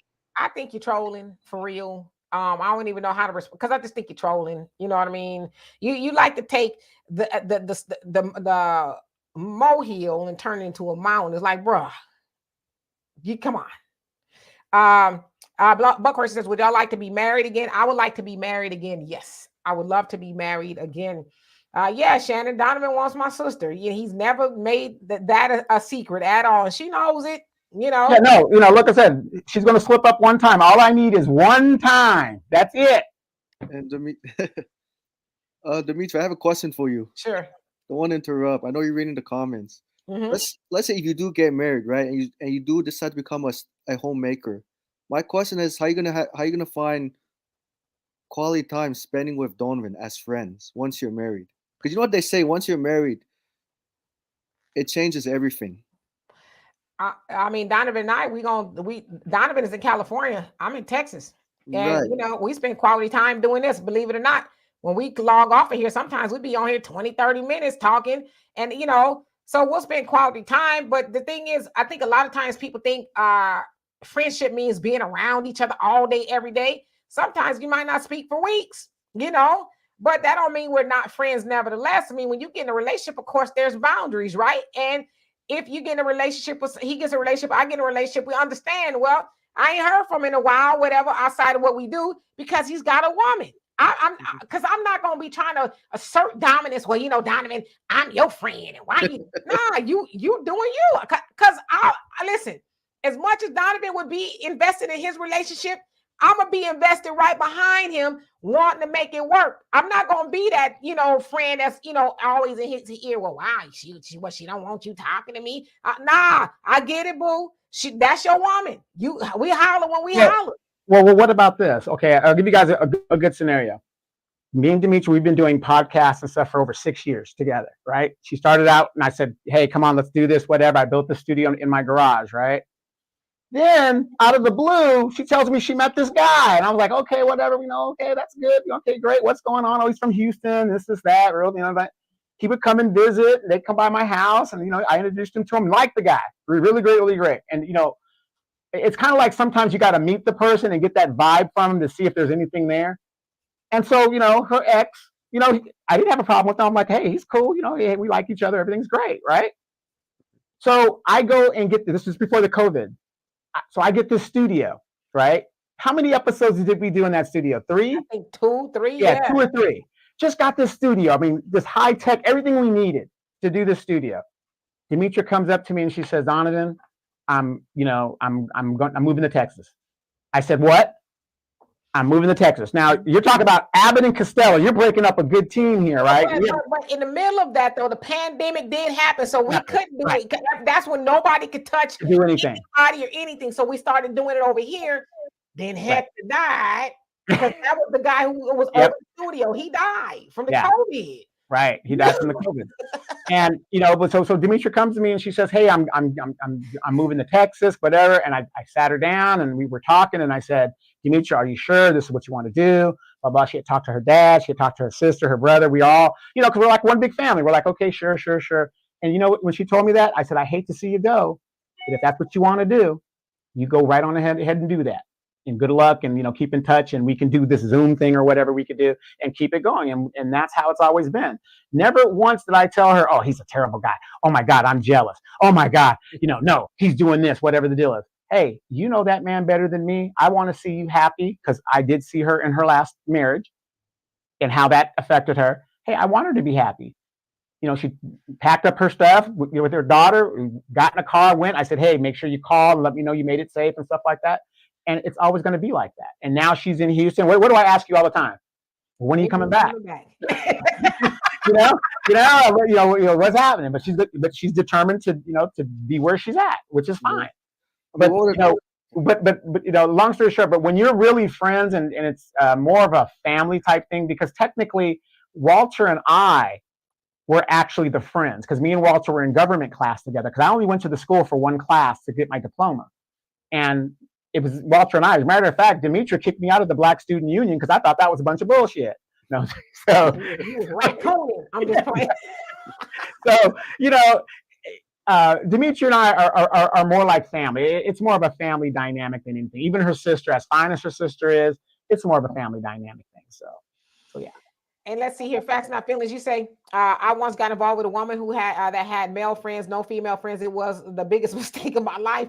Would never do it again. And in facts not feelings, I always tell you, I'm sorry about what has happened to you. I know you weren't treated the best in relationships and things like that. And I'm not saying that kind of stuff never happens. Yeah, sometimes people do some sneaky stuff. They do some sneaky stuff, and they say, "Oh, well, that's my friend," and don't really be their friend, and all that other stuff. It sucks that people aren't who they say they are. It sucks that people don't do what they say they're gonna do. You know what I mean? And if you got involved with a woman who was, hopping up and down on her friends, she should have never gotten a relationship with you. See, that kind of stuff baffles me. If you want to be with the homies, homie, love a friend, and all that other stuff, then you shouldn't be getting involved with people who really want to be with you, because it is tough. To be with somebody and they say, "Oh, well, that's just my friend," and then it's not, all that other stuff. But yeah, I think too, whether you have friends or not, you should draw boundaries. But the facts not feelings, I'm here to tell you that is possible to have for men and women to be friends and just be friends. That's not everybody. Because I also heard the same thing. Oh, the baby daddy always good. That means the baby daddy can always get it. I'm like, well, who makes this stuff up? When my daughter and I, my daughter's father and I, we broke up. She's about 1.5 or so. We never looked back, and we're great friends now. But we never even thought about that. I mean, even sometimes it did cause problems with his relationships because we were such good friends, and his woman or whatever thought something was going on. It was like, man, if I wanted your man, I'd have him because he was my man first. He wouldn't be with you. I don't want your man. But y'all take that up with yourself. But I get it. Well, let me add this real quick. Demetra's biggest dream was to go to Africa, right? Now, you got people that talk a lot of game and say this, that. What is the biggest thing that you can do is when you affect somebody's life? We always talk about, mentoring the kids and doing all that. And that's a great thing. But, Demetra's like, I just want to go to Africa, right? Her and her sister will always remember that when they went to Africa, it was with the homie. They went to Japan, it was with the homie. You know what I mean? Things that, that are available to go. Because I was going to go anyway. So why not take my friend who would really appreciate going there? And when we got there, for all of us, it was a great experience. It was just a great experience to experience things. I mean, Mama Zulu and just having a great time there and being on the soil. And we will never forget that, going to the museum and the apartheid thing and that's another thing that's a problem within our community. If you can, right? If you can do something, a lot of us don't do it.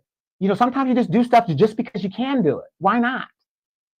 And then these are women, right? She has a daughter. Like Demetra said, a lot of you guys don't understand, my stilo, the way I think about things. Her daughter, who's still a young woman, is always going to remember that, and then she's going to teach her children to travel and to do these things. I'm experienced traveling because I've done it all my life. Demetra's traveled, most of her life in the States and stuff like that. But internationally travel, like I said, let's face it, a smart woman does not travel internationally without a male presence. You don't do that. So I'm going to go anyway. And what's the first thing I told Demetra? Hey, I'm going to Africa. You want to go? She's like, oh, I want to go. I said, hey, I didn't ask. What did I tell you, Demetra? I said, I didn't ask you about the money. I asked you if you wanted to go. And we just went. Done. Now she's an experienced person to say, hey, I've been to the soil. I've been over here. You know what I mean? And that's the thing. Give each other experiences. And we went over there. I'll tell you guys this. And Demetra already knows. When I'm in the States, I'm in the States. But when I'm overseas, I'm a different person. We got the baby, said Donovan. Michael, I'm going to drop you down so other people can come up. But thank you so much for coming up with us. Come up and see us again.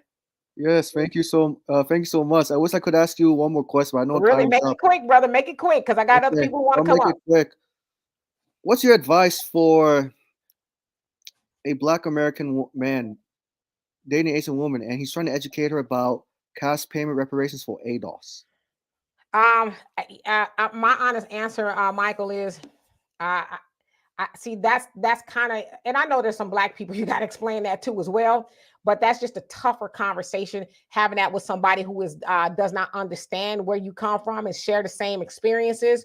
You know what I mean? Because a Black man explaining that to an Asian woman, the Asian woman probably will never understand because she doesn't have the same history as he does. And so I would just say, do your best, or get with a sister. That's my best advice. But again, come back and see us. Sure, and Donovan, thank you.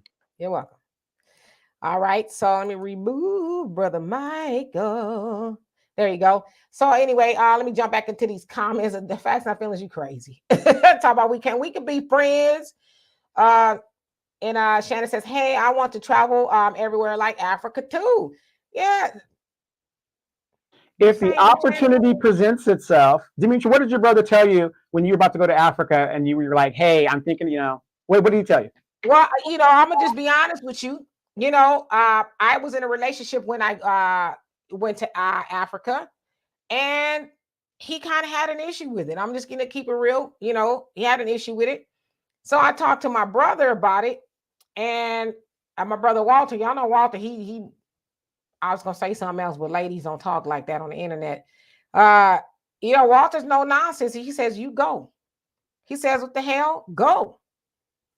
He says, if he's insecure about, you and Donovan or whatever, he said, that's on him. He said, but how many opportunities are you going to have to go to Africa? And the other crazy part is he had the opportunity to go as well. So my brother was like, go. Everybody I talked to was like, go. Now I will say this. On the other end of that, the person I was with at the time had a lot of people in his ear, talking a lot of stuff, making up scenarios about Donovan and I. And I'm like, wow. That it was crazy to me, because Donovan and I have never presented to be anything other than friends. You know what I mean? And like I said, Donovan and I don't travel together by ourselves. My daughter is always there everywhere we've ever gone. My daughter has always been there. It's just been a trio, right? We go together. So I also understand. Wait, we were in the Seychelles, or where were we at? Where they thought I was traveling with my wife and my mother-in-law. Yeah, this man who was very blind, obviously, thought that I was the mother-in-law to Donovan and my daughter. But you know why he thought that? Because Donovan was acting childish. Talk about, you know who I am. I'm an American. You don't talk to me like that. And then he storms off. And the man was like, I don't care where you from. See what American, that don't mean nothing to me. I was like, yeah, get him. He need to be tightened up anyway. He out here acting crazy. We had so many good times on those trips. I'm telling you, ladies, if you ever go on a trip with me, I'm telling you, it is it's a treat. It's different. It's different. Yeah, so I'm gonna put the link back up here if y'all want to come on here. I was like, how the hell I look like they mama-in-law? What's really going on? Donovan was cutting up. He was cutting up.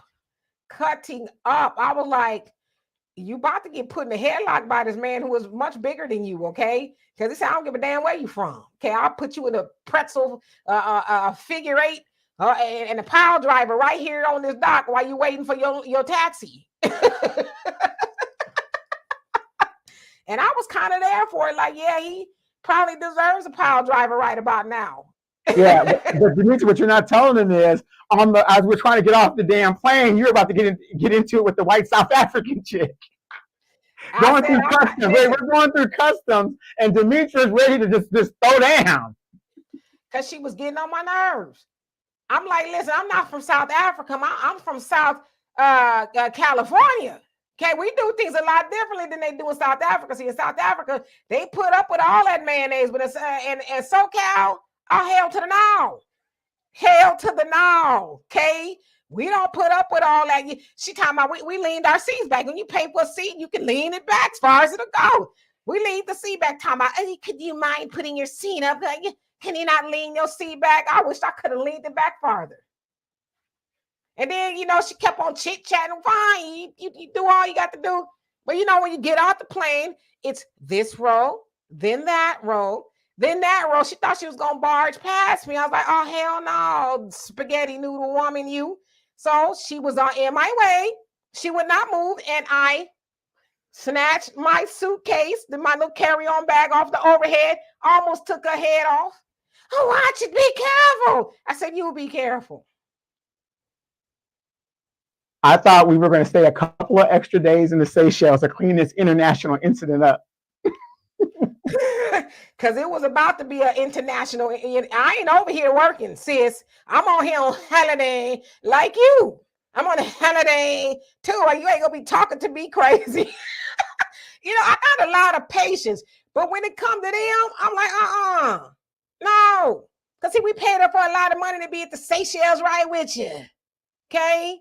And you ain't gonna be talking to me crazy. So yeah, I'm sure she got her understanding and almost her block rearranged that day. And I wasn't trying to hit the lady; she was just too close to me. So then why were you squaring up in the immigration line? Huh? Why were you squaring up in the immigration line when she was coming through? I'm listening. It was a long flight. We had another long flight. I don't, like I said, I don't have the patience for ignorance. It's like, and I was already kind of low key mad, not about being in South Africa, but just to see the dynamics between them and, the Black people in South Africa. It looks like a plantation in some of the situations, And I was like, oh, hell no, you're not ever going to mistake me as putting up with you, So, yeah. Yeah, comment said it's called a friendship. It's cool. Yeah, I mean, we friends. I don't know. And Prince of Judah 79, how you doing? Says people push their insecurities on others. Yeah, and it's unfair to do that. But I say, yeah, if you can't handle being with somebody who has male and female friends, and you shouldn't be with those people. Because I always say this too. I'm not ever interested, and I'm gonna repeat this loud and clear, just in case somebody need to hear it.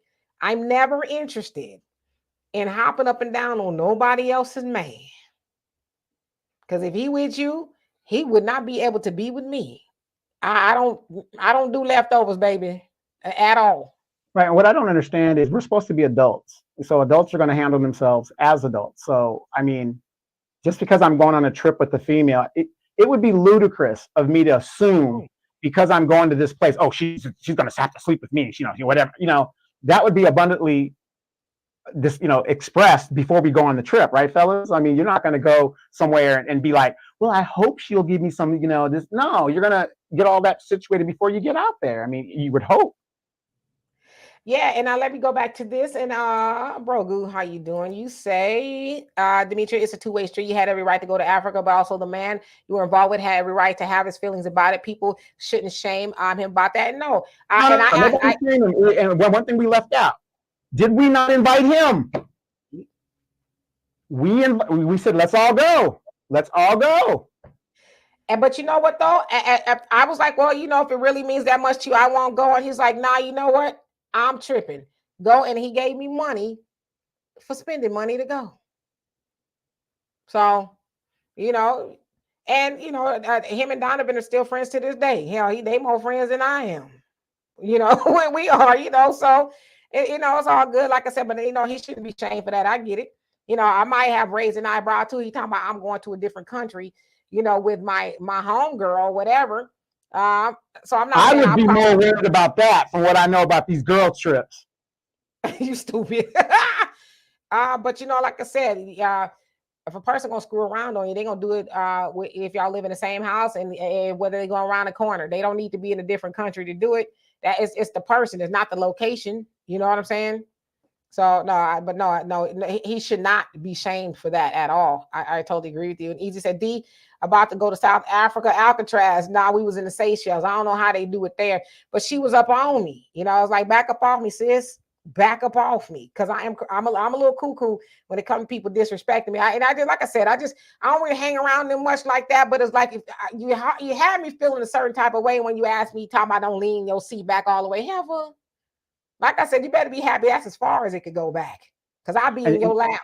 And you guys got to understand the Seychelles is where the ultra rich go, and they have secret meetings about our lives, the economy, and stuff like that, because it's a really small country. That's where they go to do these secret meetings. Blackwater meeting during the whatever that thing was going on with Blackwater and stuff. All that stuff was taking place there. So, you know, very exclusive and stuff. And we were up in the hills where you could have a nice little view and everything, and had a great time. And you guys got to remember this: at the end of the day, her daughter was there. We know what it would look like if it was just she and I. Her daughter was there. Everybody keeps forgetting that important part. And trust me, my daughter and Donovan, they be having verbal fisticuffs. Okay, I'm more or less the referee there. I'm like, I'm here to referee because they like. I mean, it be all in love, but they don't agree on nothing.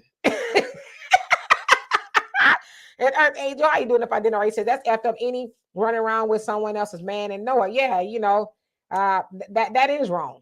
I think everybody should be out in the open. You know, if you got a male friend or a female friend, let your woman or your man know, hey, I got a friend, we hanging out or whatever the case is. But see, like I said, I'm grown enough now. I listen, I've been cheated on by everybody I've been with, okay? So I know whether it's a friend or it's the deaconess in the church, you know, or whatever. If they got those intentions, they gonna screw around, they gonna do it. You know, you don't need my permission to do it or not to do it, you know. But when I find out, then hey, you know, but I'm not trying to about the business of policing people. What you doing? Who you talking to? Are you sure that's your friend? I mean, you know what I'm saying? You're gonna do what you're gonna do. I think we should just all be grown enough. If you want to screw your female friend, you be honest about that, you know, but don't have a woman or a man or whatever, and they thinking y'all truly just friends and y'all, you know, behind dumpsters and shit. You know, not saying that's ever, I don't know if they've ever been behind a dumpster, but, you know, I'm just saying for the sake of conversation. I don't know, maybe, you know, I know something I didn't think I know. Let's see here. Y'all want to click the link. Ain't nobody else up here. Buck Horace, you said, if I didn't already, how you doing? He says, I'm gonna have some fun regardless. Yeah, you know, Common Master says, the front of the plane always should leave the plane first. Yeah, that's how it is. Roll by, but nah, she want the bulldoze past me. I'm like, you better ask somebody about me. I'm very loving and kind, but when you try me, yeah. My daughter, sometimes she be like, wow, today is the day my mama gonna go to jail. We went to Victoria Monet concert and this ignorant heifer, which is why I said I'd never go to another concert in Houston ever. And I say ever again, unless it's classy, whatever. Not that Victoria Monet wasn't classy, but it was at the House of Blues, very crowded and stuff. But there was this one little bony heifer there with a man. That was Jacksonville, but she was standing in front of me and she kept on like dancing all, you know, it was already packed and she knew I was behind her. And so I said, excuse me, you keep bumping into me. And she kept on doing it. So I said, all right, challenge. Because, you know, I get to that point and my daughter was like, so I stood right next to the heifer and we was, oh yeah, you wanna dance all big and stuff? Yeah, we can dance all big. And then, you know, her and the man looked at me like, yeah, okay. He was like, baby, you might want to move over a little bit because she don't look like she wrapped too tight. But I'm like, no, I'm gonna give you the attention you want. You thought it was all fun and games to be dancing all up on me, backing up for whatever reason. When I got next to you and I got in your space, then you wasn't dancing so big. You know what I mean? So that's why a lot of times too, I be having to check myself because I just don't like ignorance. I don't like disrespect. And so I don't leave the house much because I know me, you know, but again, you say people know how to speak accordingly to their own limited experiences. That's fine, but don't project your limitations on others. If women and men understood friendship, maybe marriages would last. Yeah, everybody ain't horny around here trying to, you know, you're here, I'm here, you're a woman, I'm a man, let's do it. I mean, everybody ain't built like that, you know. That don't even cross my mind. Let me shut up if I get to saying too much. Miss B say, I agree that men and women can be friends. Yeah, you know. My daughter, my daughter's very smart girl. She's a good debater like her mom, you know. But she loved Donovan too. When we was in South Africa, this Negro came up missing. She woke me up. She's like, we got to go find him. He been missing. We come on. I was like, he ain't back yet. Because I was tired. And we out there in the night. There's a whole bunch of people out there looking for him. And here this Negro come across the street like an alley cat coming up out of a damn club. I'm like, we out here looking for you. You know, to be bringing yourself in his house.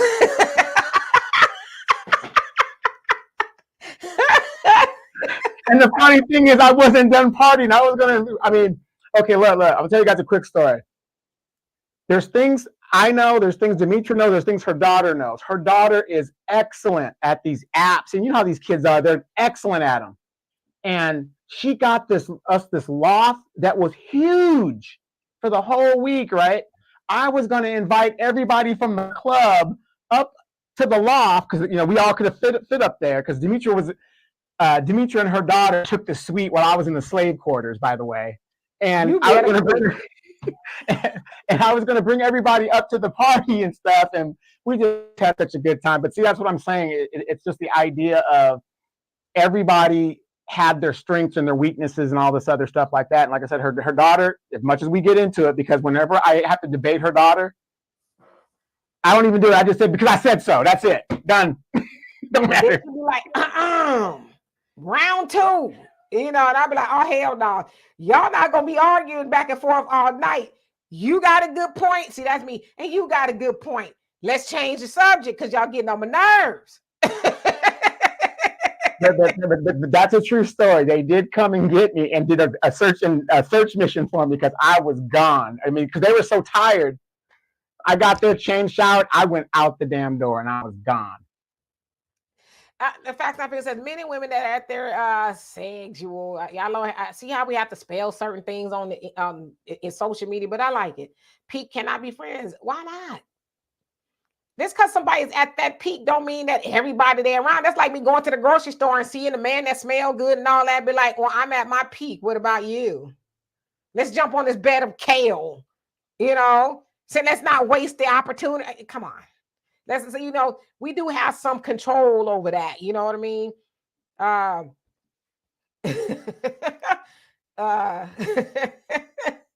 just read your comments, but again, y'all want to come up, now's the time to do it. I'm put the link in here.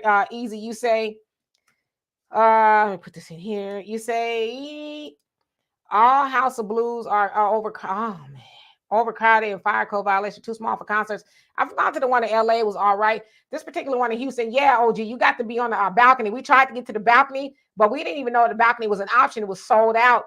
But yeah, this is how bad it was. It was so crowded in there. When we got in there, I told my daughter, I said, I want to leave. She said, we just got here. I said, I don't care. There's too many people in here. It smells, they're smoking weed. The floor is wet. I'm a germaphobe, right? And it was so crowded. It was, oh my God, it was so many people. And then can I say this? I'm going to say this with love and all the love in my heart, which ain't much nowadays with all the shit I've been through, okay? But the rest of the love in my heart, I'm going to say this.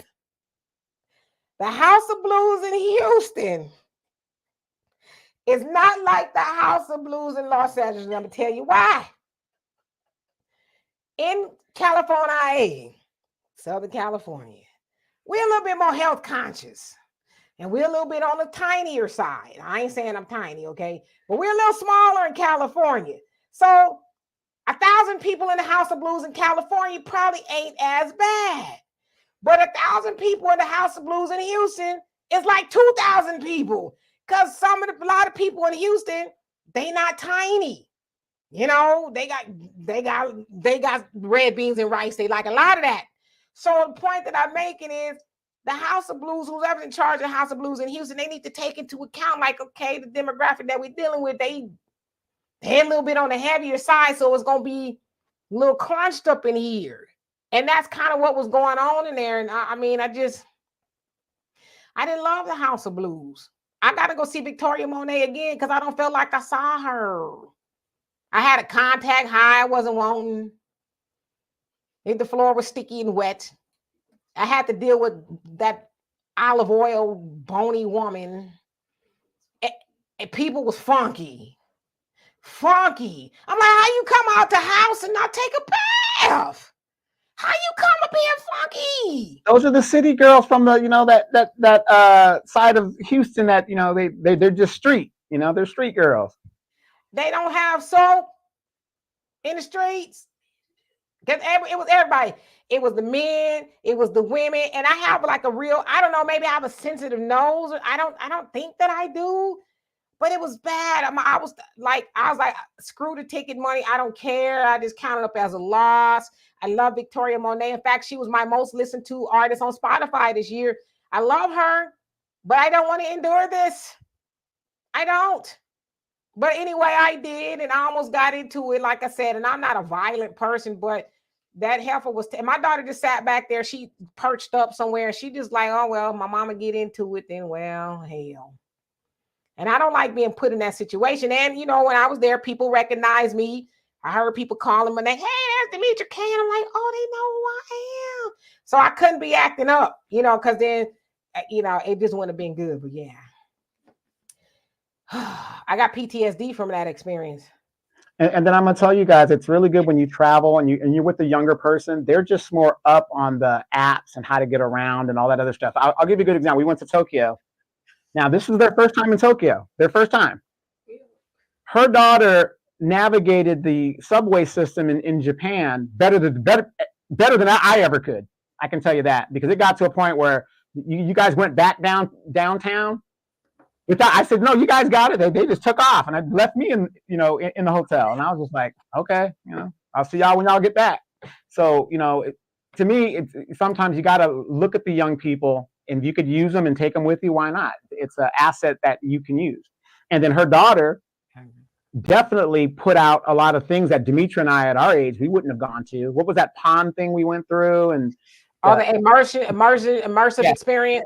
Yeah, it looked like a koi. You're in the fish or light fish or whatever it was. It was awesome. Wait, but tell them how you fell out and you couldn't get up. You was walking to like the beanbag. You couldn't get. I was so weak. I was like, y'all just leave me here. I can't get up. Just leave me. So if you have an opportunity to take a younger person who knows how to do these apps and stuff, that's a plus. For an additional $600 to bring a person like that is invaluable. I mean, it was just invaluable because I didn't really have to think of anything.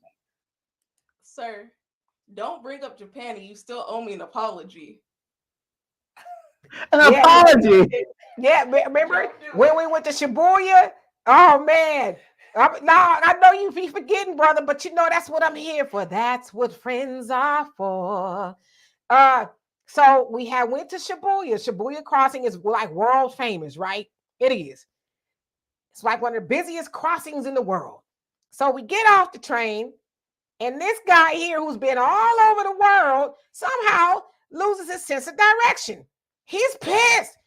I don't like coming where we've been before. We were here yesterday. We should have just came here while we were here. Yes, because the day before we went to Mount Fiji. And then the area looks similar, and I don't have a sense of direction either. So I'm like, well, damn, did we come to the same place? So he's steam coming out of his ears. He's mad. So we all go to the restroom before we go to Shibuya Crossing. So I'm in the bathroom, and Deanna's like, now what's his problem? I said, he's mad because we came to the same place, and he would rather just do it all at the same time. She's like, we're not at the same place. He doesn't have a sense of direction. So she goes out there and she tightens him up. Why are you mad? This ain't the same place. This is Shibuya Crossing. We were somewhere else yesterday. And she showed me. He goes, oh, you're right. Oh, okay. But I think I did apologize. Didn't I apologize? You came real close. You came real close to the apology. Because, when I realized we were in a similar area, that's when I was like, oh, damn. Okay, this is kind of messed up. But gotta remember, I wasn't raised in mainland Japan. I was raised on a smaller island. So you came real close, but yeah, you backed up off it. It was close enough. It was close, right. But I was like, golly, Donna, why the hell you bring him to the same place twice? Because I'm not knowing where we are either. I know we was going to Shibuya, but it looked the same to me too. But then because my daughter, like I said, she's in the millennial.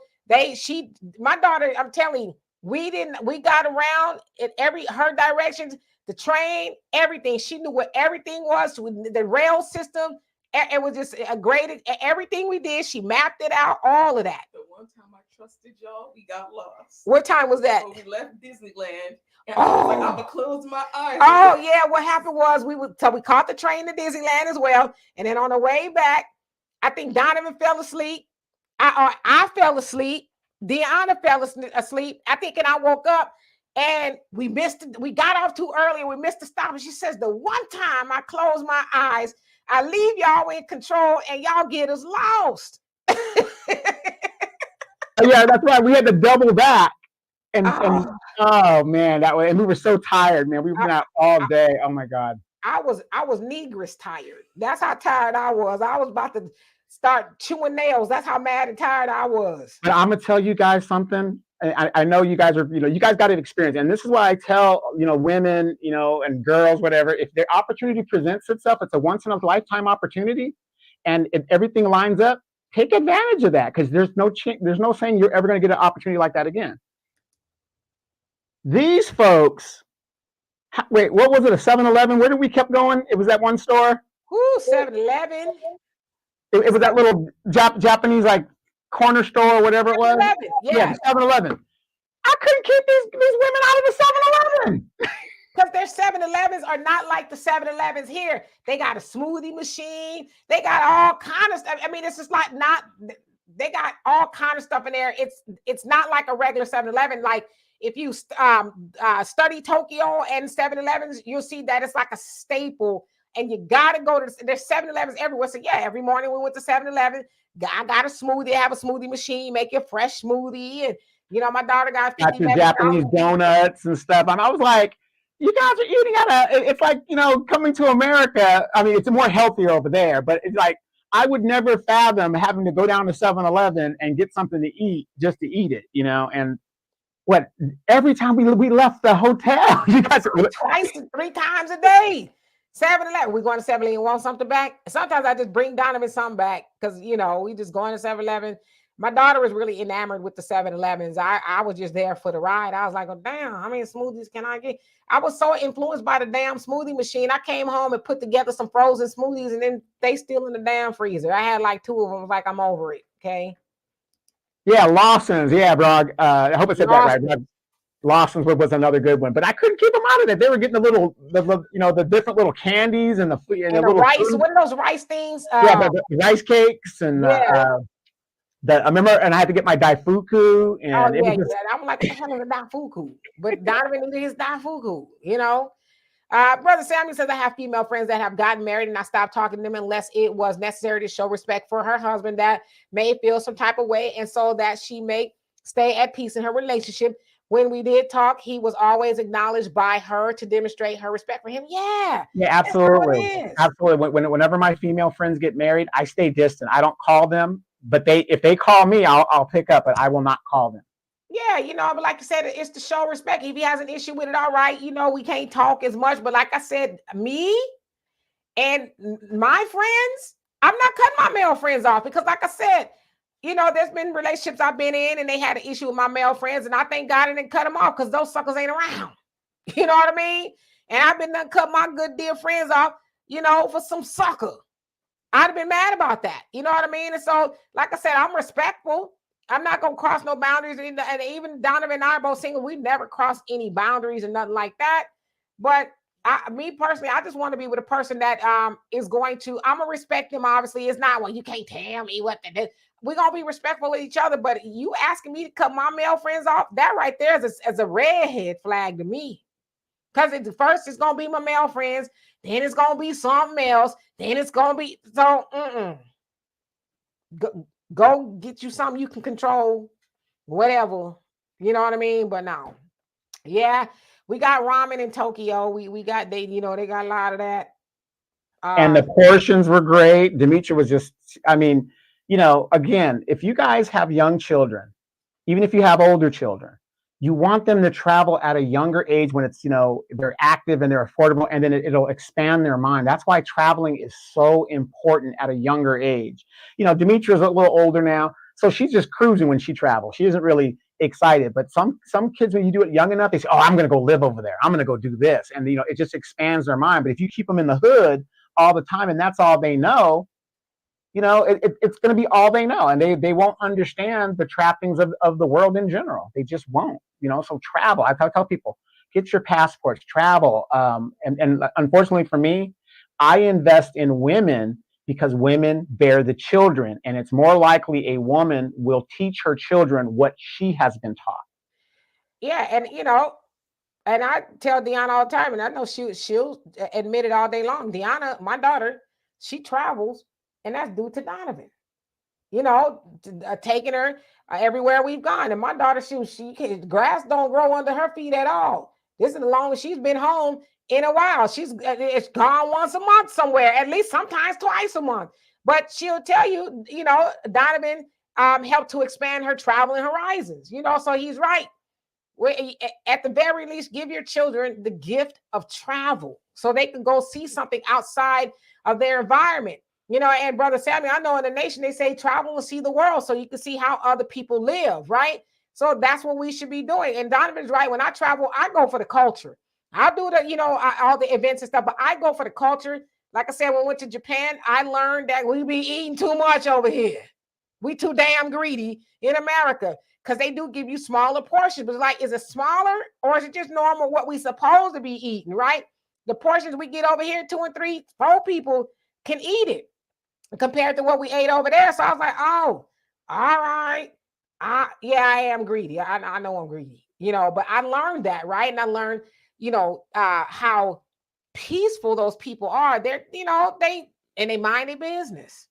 They ain't worried about you. They're just like, it's just a different atmosphere over there. People, they're going to do what they got to do. But over in the States, it's just it's just stress. But over there, they drinking their tea, they listening to their jazz. There's jazz everywhere, right? And they just, I don't know. I would love to go back to Tokyo. I loved it. But Right. this time we'll go to Japan. I'd like to go to Okinawa. Yeah, Okinawa. That's where we're going to go because that's where I was raised, in Okinawa. But remember, you're sitting there, even if you look confused, they will come up to you and say, do you need any help? Mm-hmm. They're here it's like, what you looking at, fool? You just can't, you just can't deal with it. But the one thing about Demetra's daughter is this: when she feels it is time to travel again, she will call me and say, I think it's time for us to start doing another trip. I'm just like, right. You don't think it's time to travel? Michael said, did you feel safe in Japan during dinner time? Yeah, I mean, listen, you could be out there any time of night, whatever. Because our Airbnb was like off of an alley, right? And then you had to go through another alley to get out to the main street. Yeah, it was safe. My daughter and I, we went out at like 12 o'clock because, the time is totally different. It's flipped upside down. So we was up, So she wanted to go to 7-Eleven. And we walked and it was safe. Like, yeah, they don't have those issues over there. I don't think you have to worry about a sucker hopping up out of the bush on you and nothing like that over there. And then you got to think it's a major city, right? So we're sitting there, whatever, and we went on the tour, which her daughter did. We went up to Mount Fuji. I mean, it was amazing when we were up there. We were above the clouds, and then we went to the mall afterwards. We're at that mall, and I was just like, wow, this was pretty nice too. And you could, great view of the lake. We were at the lake of Mount Fuji, just the whole experience. And that was something that I didn't do. I mean, I had done Mount Fuji when I was younger, but I didn't appreciate it. But now that I'm older, I'm like, okay, this is pretty cool. We can deal with it. So, yeah, no, it wasn't the first time I traveled outside of America, Michael. I went to Cabo San Lucas for 8 long ass days. And it wasn't right after high school. It was probably maybe, I don't know, 10, 12 years after high school, maybe. No, I don't regret not traveling. I traveled the United States, but no, I like traveling. I'm the type of person when it comes to traveling outside of the country, I'm not looking forward to it because I got to do so much to do it, But then when I get there, I'm like, woosah. Yes. I'm glad that I'm there. Brogu says, but in Tokyo, you can leave your purse, your cell phone, your laptop on the table, go to the bathroom, and when you come back, it's still going to be there. Yeah, you're right. They don't. It's like they don't do that kind of stuff there. You do feel really secure there. That I will say. You definitely don't want to go to a Japanese jail because they do not believe in civil rights and all that other stuff. All they know is you're in the jail, and as long as you're in that jail, they're beating your ass if need be. And yes, Brittany, you say experiences are better than possessions. Absolutely. I totally agree with you on that. I mean, we could get stuff all day long, but You think about, as I always say, I like to think about myself in the future as an older woman. Am I going to have some regrets? You know, am I going to say, damn, I wish I would have traveled. I wish I would have went. I wish I would, because I'm one of those people, I don't like to fly. But once we're in the air, I'm good, because, the last one, a couple times we flew, Spirit almost killed us, y'all know I love Spirit, but they almost took me out of here. My daughter said I was doing too much, but I don't care. I was scared. Okay. Yes, I was screaming on the plane, and I will do it again. But yeah, so I'm not one to like to fly, but once I get there and I get up in the air, I'm glad that we did it. I get kind of homesick a couple of days in, but then I'll get over that. And then when we get closer to coming back home, then I cheer up because I'm like, yeah, I'm going back home. But yeah, I think we should make experiences, make memories, because my daughter will tell her grandchildren and her great grandchildren and all the places that she's been and all the things that she's done. And most importantly, for Christmas, if y'all do that kind of thing, get your children passports. That's a great gift to get your child. Yourself too. If you don't have a passport, get yourself passports and hope to travel. But I always say too, hey, you can have a passport, but it don't mean nothing. It's a passport with no stamps in it. It's like a car with no gas in it. You ain't going nowhere, but put some stamps in it. Right. And Brother Phil on the African Diaspora News Channel, he talks about that all the time, getting passports and traveling and expanding your mind. Remember, okay, put it like this. God forbid, I get, a lot older and I go away, or Demetra goes away. When I'm sitting, in my deathbed or wherever it is, and this is the kind of stuff we're going to talk about. It's one thing when we were kids in high school, but now as grown adults, we can say, hey, remember that time we did this? Remember that time we did that? Okay, I'm going to tell you guys a quick story, real quick. We were in Costa Rica and we were ordering breakfast. See, it's stuff like that. Do you see how she started laughing? I'm gonna tell the story. It's Shanny say, have you guys been to Dubai yet? Is it dangerous there? We went to Abu Dhabi because we had a layover there. We thought we was finna be about the town, right? We walked our black asses outside. I'm gonna tell you, it was so hot. We walked right back in. Right. It was 87. No, it was 87, 89 degrees at night. 80,000 degrees. That's what it was, 80,000 degrees. And then we got there on the Sunday and everything was kind of closed early and stuff. I haven't been to Dubai. I don't think that's somewhere I want to go because they kind of tied up over there, No, they're just tied up on the sisters. That's all. Go ahead. Yeah, my sister went, I don't know. Dubai is just, I don't know. I ain't thought about Dubai yet. But yeah, Costa Rica. One fine morning, we went to breakfast. Okay. Now, in Costa Rica, they speak Spanish. They do. So we were ordering breakfast and the guy didn't speak English. So he's kind of looking at us. We're trying to communicate with him. And this fool here says, breakfast. He wants to order breakfast. And I'm like, and my daughter said, that ain't Spanish. Because you roll the R. That don't mean it's Spanish. Breakfast.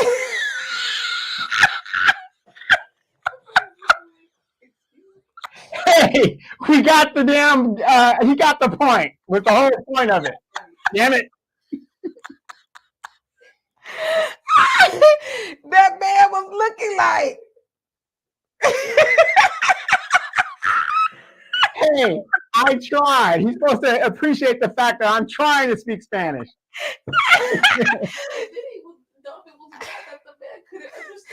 My daughter said, then you was mad that he couldn't understand you.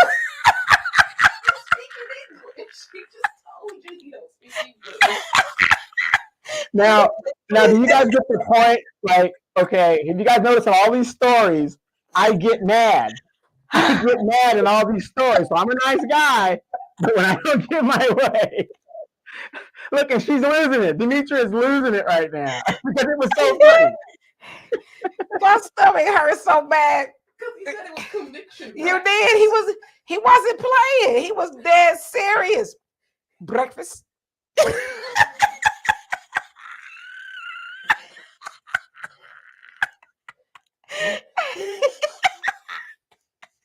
But that's what friendships are about. You make these memories and you laugh and you look back on it and you say, wow, I remember you did that, whatever the deal is. And so the point of what we're trying to say is when opportunities present itself, take those opportunities. Men and women can be friends. I mean, you can go out and do things and have a good time with life. Because like I said, when it's all over, it's all over. When we get called to glory. But things like that, Demetri she loses it. Donovan, y'all don't understand. Donovan be acting a fool. I told y'all on our way to South Africa, we're happy, right? We had went into the military lounge. You can eat everything. We waiting to go. Tom Bradley International Airport. We go all through, the customs, and we good, right? Then we finally get on the airplane. We snug as a bug in the rug, right? This fool stand up in the middle of the damn plane. Now, mind you, it ain't our plane. It's, belongs to the Arab nations, right? It's their plane. This fool stand up with his camera, all up on it, taking all the, because Donovan making memories. Donovan gonna take pictures every damn way. The airline attendant comes on. Sorry, sir, you can't do that. You can't film the plane. Why not? This is a public. This is America. Sir, you cannot film. It's a private plane. You cannot do. Well, I told my daughter, don't get comfortable. I don't think we're gonna make this flight. And I was like, Negro, if you don't sit your natural black ass down, because if you get locked up over there in them people country, I'ma call your mama. Listen, he didn't make the rest of the trip. He got extra spicy with the airline attendant about what he in America. I was like, can we get off the damn ground? Is this what we on? See, I be having to tighten Donovan up sometimes.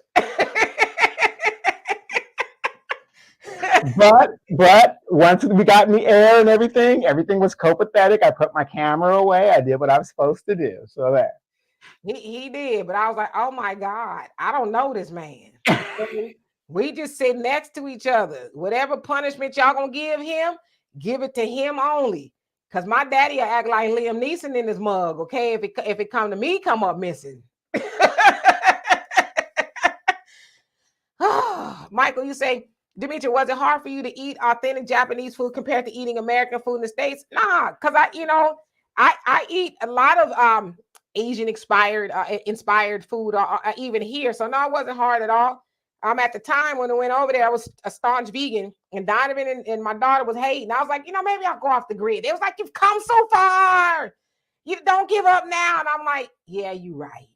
But I did try a little bit of, what was that, street urchin or whatever. What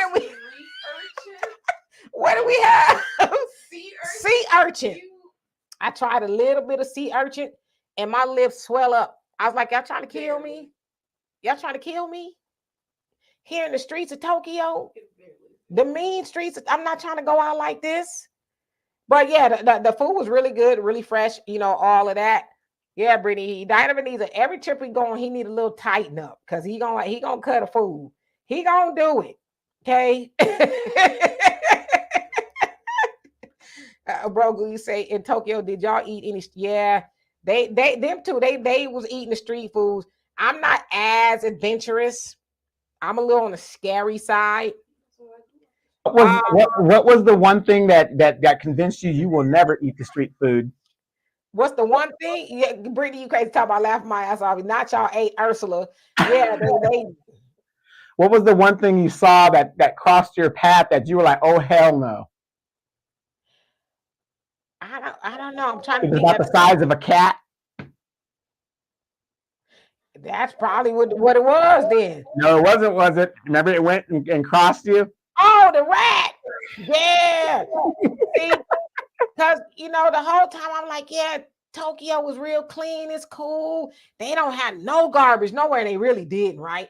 So we was getting ready to go home, get on the airplane and go back to the States, get ready to get onto the subway. And as I'm turning the damn corner, because it was raining, so I'm running, and Donovan and my daughter, they too cool for school. I guess they didn't want to run. They walking. I ran, and as I was about to run going to the subway, a big giant rat runs out. And I said, y'all have me food.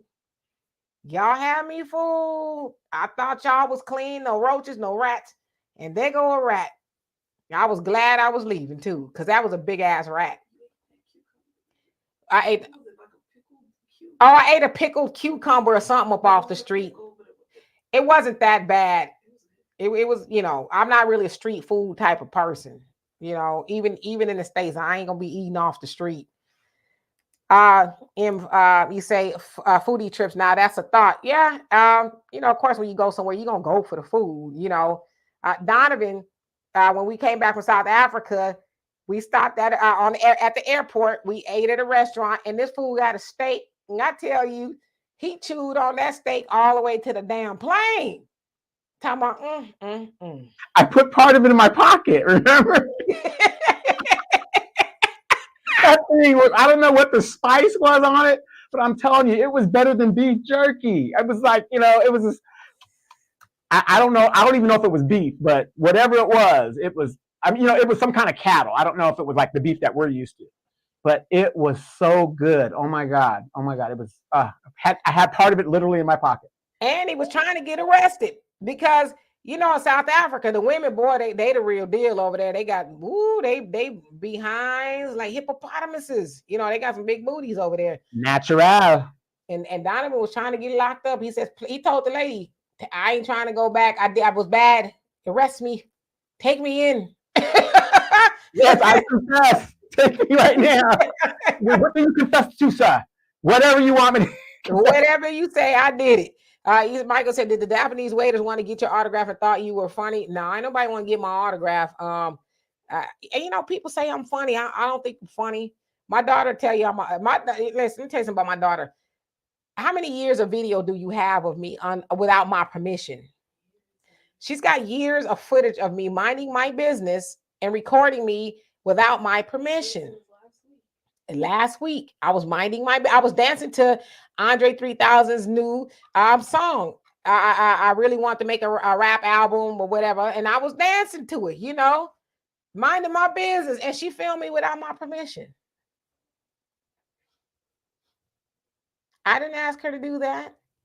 But the point that I'm making is people say I'm funny. I don't know if I'm funny, crazy, funny. I don't know. Samuel X has a great question for you. Says, oh, Lady D, what's the green and blue? What's the green and blue? He said, just got back from a call, so this may be coming out of left field. So I put a picture up the other day on my social media, Facebook, and I think Instagram, YouTube. And I said something about blue and green. I swear was really unintentional. But those of you who get it, you're my kind, right? You're my people. So the joke kind of was, I had a green, if I take this off, it'll be a green screen. I had a blue blazer jacket on, and I had a Miles Davis t-shirt. Blue and Green is the name of an album with him and John Coltrane. And so when I was taking the picture, I said, that was unintentional. Blue and green. Get it? Green screen, blue jacket, Miles Davis. So some people actually got it. They picked up on what I was putting down. So it was just kind of a, you know, something, see if people got it. That's kind of where that came from, Miles Davis. I love Miles Davis.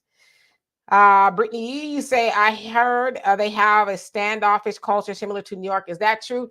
The Japanese, they're not standoffish. They mind their business. You know what I mean? So it's not like ew.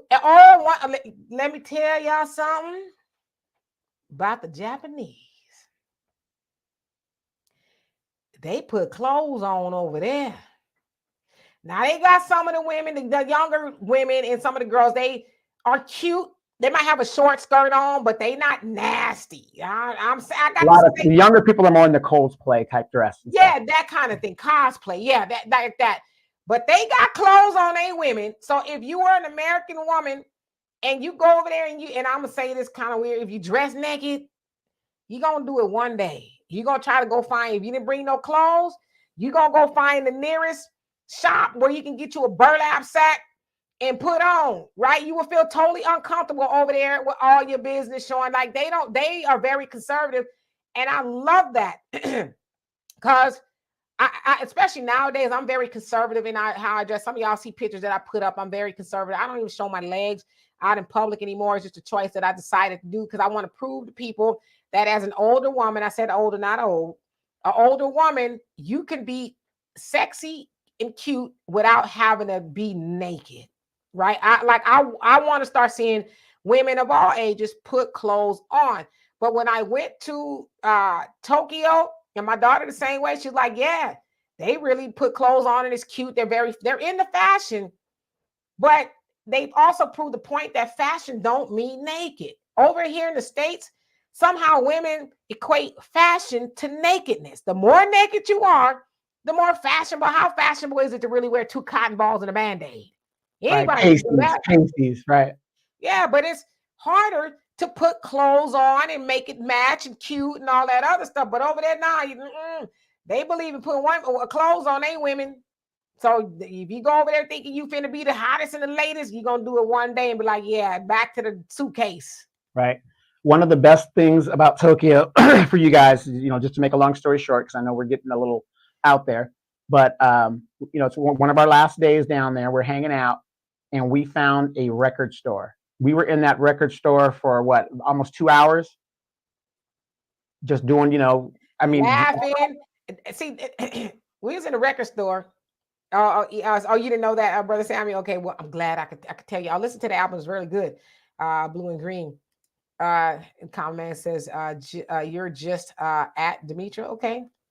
All right. So yeah, we spent about 2 hours. We weren't planning on it. It was the Shibuya crossing. Weren't planning on. There's so much stuff there, right? We happened upon this record store, and we spent like 2 hours up in there. And this sucker here thought he was gonna test my musical knowledge. Like, man, who you think you talking to? You ain't talking to somebody who's wet behind. He did pull out a couple of things. I didn't want to tell him I didn't know about it though. I played it. Man, I know who that is. I ain't have a clue, right? But he didn't know that. But yeah, so we spent a lot of time in the record store. Got a couple of things, but yeah, it was great to see their love for American Black music. Black music and Black culture. They really loved Black culture there, and a lot of people. If you don't, again, that's why it's so important to travel.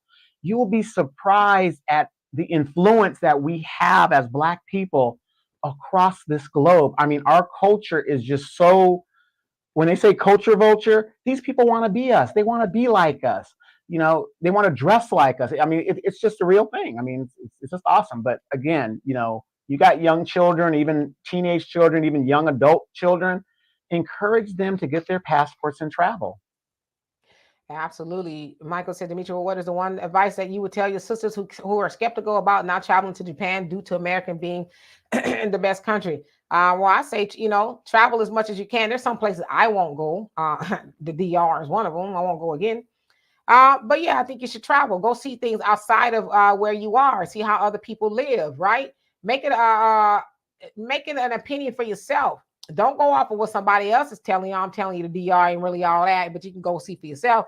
But yeah, make it an informed opinion. Go see for yourself. I mean, I was skeptical about going to Japan, but I would tell you, Japanese over there are not like the Japanese over here. They actually, like Donovan said, very friendly. They see you kind of were confused. They're very helpful, and all that. We had great service in every restaurant that we went in. They're lovely people. I didn't have no complaints at all. But go see the world. Right. And speaking of Japan, you guys got to remember, we provide most of their defense. So you're going to see a lot of military people over there. Americans are over there. I mean, Mount Fuji, how many Americans did we see? A bunch of them going on the tour, just with us. A lot of bases over there and stuff like that, naval bases, Atsugi and stuff like that. Okinawa is 70% of all your military personnel is in that little island of Okinawa. So when we go back there, guess where Demetra's baby daddy was stationed? Right there in Okinawa. Okinawa. Yeah, I think he was in the Briggs in Okinawa as well. Yeah, but that yeah, he was in Japan, in Okinawa. And he learned a lot from there as well. So yeah, I would love to go to Okinawa, but that's another thing too. It's nice that my daughter can go see where her father was stationed, and all of that other stuff. Uh, but bro, you say in Japan they frown upon people who have tattoos. Tattoos are equated to the yakuza, Japanese gangster. Yeah, I Yeah, didn't see. Yeah, we a didn't good see. movie. A good movie of that is Black Rain with Michael Douglas. That kind of explains the Yakuza thing. Yeah, you were talking about the yakuza when we were over there. Yeah, I didn't see too many people over there with tattoos, to be honest with you.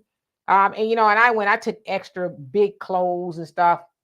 I because I when I go to somebody else's country, I'm not that girl that's running around with all business showing and all, because I don't know the customs over there, right? And I don't do that here, but I'm surely not gonna go to somebody else's country with everything hanging out, because you don't want people, you don't want people looking at you like that anyway, and you want to set a good example, But as I said, if you really know fashion, you don't have to, be half naked to be fashionable. You know, fashion is being able to put some clothes together. I ain't saying you got to spend a lot of money, but be able to put some cute stuff together. Now, anybody know me, when I go out, for the most part, I like to dress up. I don't care where I'm going. Now, if I go to the store, I won't dress up as much, just depending. But if I go out somewhere, yeah, I'm gonna dress up. I don't care if you look the way you look, that's fine on you. But I'm gonna dress up. Um, and I'm gonna have some clothes on. And I actually have a lot of people, when I dress, put clothes on and stuff, and like, oh, you look very nice, and all that, men and women, and I like that. Not because I'm trying to, have a big head. I like people to say I look nice. I like it because, especially with the sisters, I know we don't often see other sisters with clothes on a lot. You know what I mean? And so, like I said, I just try my best to set a good example. Say, no, sister, you could be sexy with clothes on. And I know, a lot of men, they like women. They like the imagination of it. They don't like when you giving it all to them. And the breasts, the thighs and legs and the booty cheeks, and to me, that's boring. Like, how much effort did that really take for you to come out? And, let me shut up because I'm gonna get in trouble. But I don't ever want to see no. Like, what is this thing now? Like, when I go to Walmart or the store or anywhere, it's almost like some of these women are wearing panties. They shorts, but they like bed shorts, like you would wear to go to sleep in, but they wearing them out. And I'm like, them is panties. And you walked out the house with them on? Ew. You know, um, but I don't know. Maybe they don't have women in their life that's instrumental enough to say, because I know my daughter wouldn't. But if she was to walk out there, think she would. I'd be like, is you crazy? You need to put some clothes on. You know, that's not how you want to be seen by anybody. Yeah, a man will look at you and he might want to treat you like a trampoline for 2 minutes, but that ain't gonna keep no man worth his weight. So put some clothes on or whatever. But I don't understand that. I'm sorry. Maybe I'm old. Maybe like Black America said I'm old. I don't get it. Uh, let's see here. We're gonna get out of here because I gotta upload my videos. Just got them back from my editor. Brogu says, I agree that we should travel to African nations, but not only I want to travel all over the world, but I do want to support my people. Yeah, and Africa is 54 countries, so there's a lot of places to go there, right? Common Man says, I ain't much on cute F61. I wear work clothing and shoes. My daughter was getting on me because I don't have one pair of sneakers. Yeah, my dad is the same way. He got his Stacy Adams or whatever. Work clothes is fine or whatever. But I'm just saying, for me, I don't never want to get to the point to where I'm gonna wear a muumuu unless it's cute. I make the muumuu cute or whatever, but I'm not. I'm not gonna wear no muumuus and be looking out there disheveled and all that bonnets on. No, not gonna do it. Okay. When I'll check up out of here at 120, I'm gonna still be fly, but I'm gonna have some clothes on. Brother Sam says, give us some more movie titles to watch. You know, somebody else inboxed me and said, you got good suggestions. I'm like, oh my God. It says to watch the ones you put out there were very good. Any thoughts on the new Color Purple movie? You know, it's funny. Donovan and I discussed that on our podcast earlier. I'm going to go see it. I saw the stage play in New York some years ago. I liked it. So I guess it's just a movie adaptation. So I'm going to check it out. And I'll let y'all know. But some other movies, oh my God. I'm more into documentaries, and I'm trying to think of some off the top of my head. If I think of some more, I definitely will, tell you guys. But I love documentaries about all people, from all walks of life. I watched one about Arnold Schwarzenegger. I like that one. I like Arnold Schwarzenegger. I like his story. There's so many of them.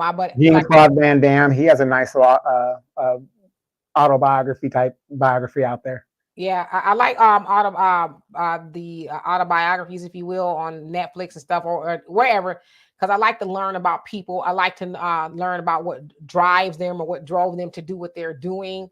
You know, like Arnold Schwarzenegger, he came from almost nothing. He came over to the States with nothing, but goals and desires, and he made every one of them come true, becoming the governor, right? He kind of effed up California for a minute, but I don't know if that was on his bucket list, but he did it nevertheless. But so if I think of some other stuff, and there's so many things, I definitely will tell y'all. But Leave the World Behind was definitely a good movie. Y'all should check that out. All right. I know. I sometimes I do feel old. Brother Sammy says our high schools promoting for everyone to come Thursday dressed in PJs. Can you believe it? Yeah, but see, that's nowadays you got to be really specific, because some people think that mean lingerie. PJs and lingerie ain't the same thing. You really have some kids coming to school with some stuff they ain't supposed to be coming to school in, right? PJs mean the kind that you button all the way up and the one that go all the way to the ground, not no negligee, sis. Don't come to school in no negligee. Yeah, I would frown upon that. But anyway, we're gonna get out of here. Yeah, we don't see your butthole, cat.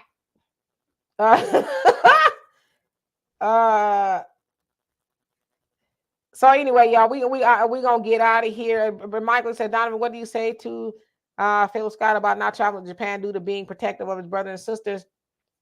I don't think I don't think it's Japan, because again, Japan isn't hostile toward America, since we provide most of their defense. So they're not really hostile toward Americans. I think it's more the China. There was a video of a sister in China, and she was actually from South Africa.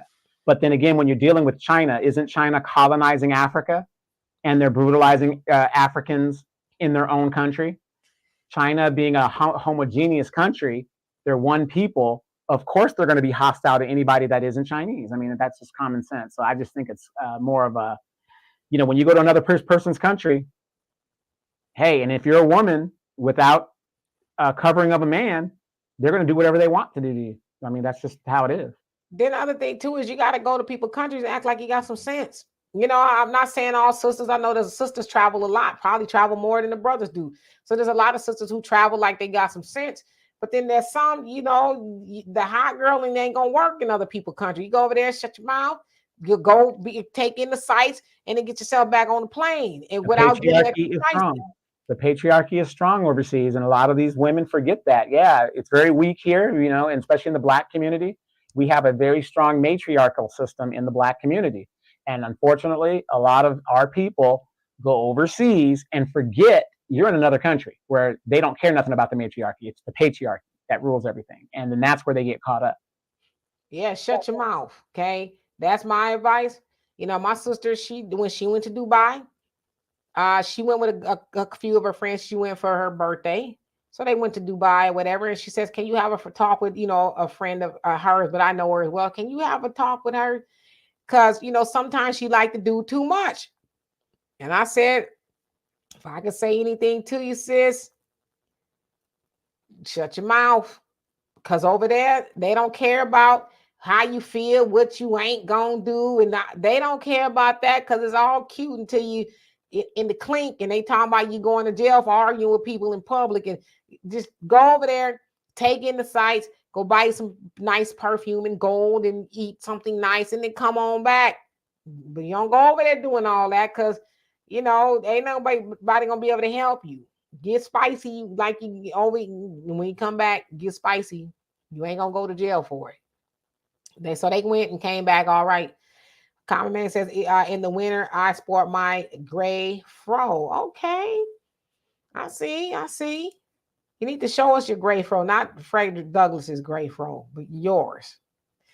So anyway, we're gonna get out here. Love and appreciate every last one of y'all. Thank y'all so much for being here. Thank you, Donovan, for being here. Everybody who came on and participated. We'll see y'all tomorrow, Wealth Wednesday with Walter. I don't know what we'll talk about, but I'm sure it'll be interesting. And in the coming year, we will talk more about politics because it'll be a political year. Want to make sure that everybody is as informed as you should be. And thank you, Mike. Donovan, Freddie B, how you doing? What are you doing Christmas Eve? Because that's a Sunday. Yeah, Christmas Eve, I'm going to do what I do. Remember that episode of Happy Days where the Fonz was eating his pork and beans and cans?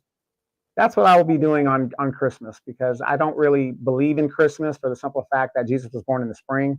So that's what I'll be doing. I'll open up my annual Christmas can of pork and beans and sit in front of my fireplace and eat it. That is so pitiful. That is doggone pitiful. Oh, that's awful. Wait a minute. I'll be here with my animals, a lot of stuff going on, playing my good music, Soul Holidays and Alexander O'Neill, My Gift to You album and all that other great stuff. That's what I do every year. Do I need to DoorDash you some food or something? No, but that's what I do every year, because for me, it's a humbling thing to remember what the season is actually about. That's why you guys, I always put this up. If you guys have noticed during this time of year, this is the background. I always put up holiday madness ahead, because that's what's happening right now. People forget the whole point of what the holiday is supposed to mean, so yeah. If I get an inkling that you opened up a can of pork and beans, it's gonna be on and cracking. I'm coming out there in the next couple of weeks, and when I see you, it's gonna be on and cracking. I find out you opened up a damn can of. You open up no pork and beans on no day. I don't care if it's Groundhog Day, Yom Kippur, whatever. Don't you open up no can of pork and beans? I always do that to be humbled, because there's a lot of people out here who can't afford it. DR people that are really poor, and you got to think about that. At least that's how I think about it and think about what's going on. Well, why don't you, if you want to feel humble, why don't you make, some of those nice red beans and rice that you got going on there? And, I'll do that. I'll do that a couple of days before I eat the. Yeah, you take them out, hand them out to people, but come on, brother. Yeah, that's what I have my brother and them, they live right down the street. I know they're going to have a spread. Professor Smitty, always hey, he ain't no small dude, so I know he got a spread. Oh, he get down with the get down. I'm going to have him bring you a plate. Right, absolutely.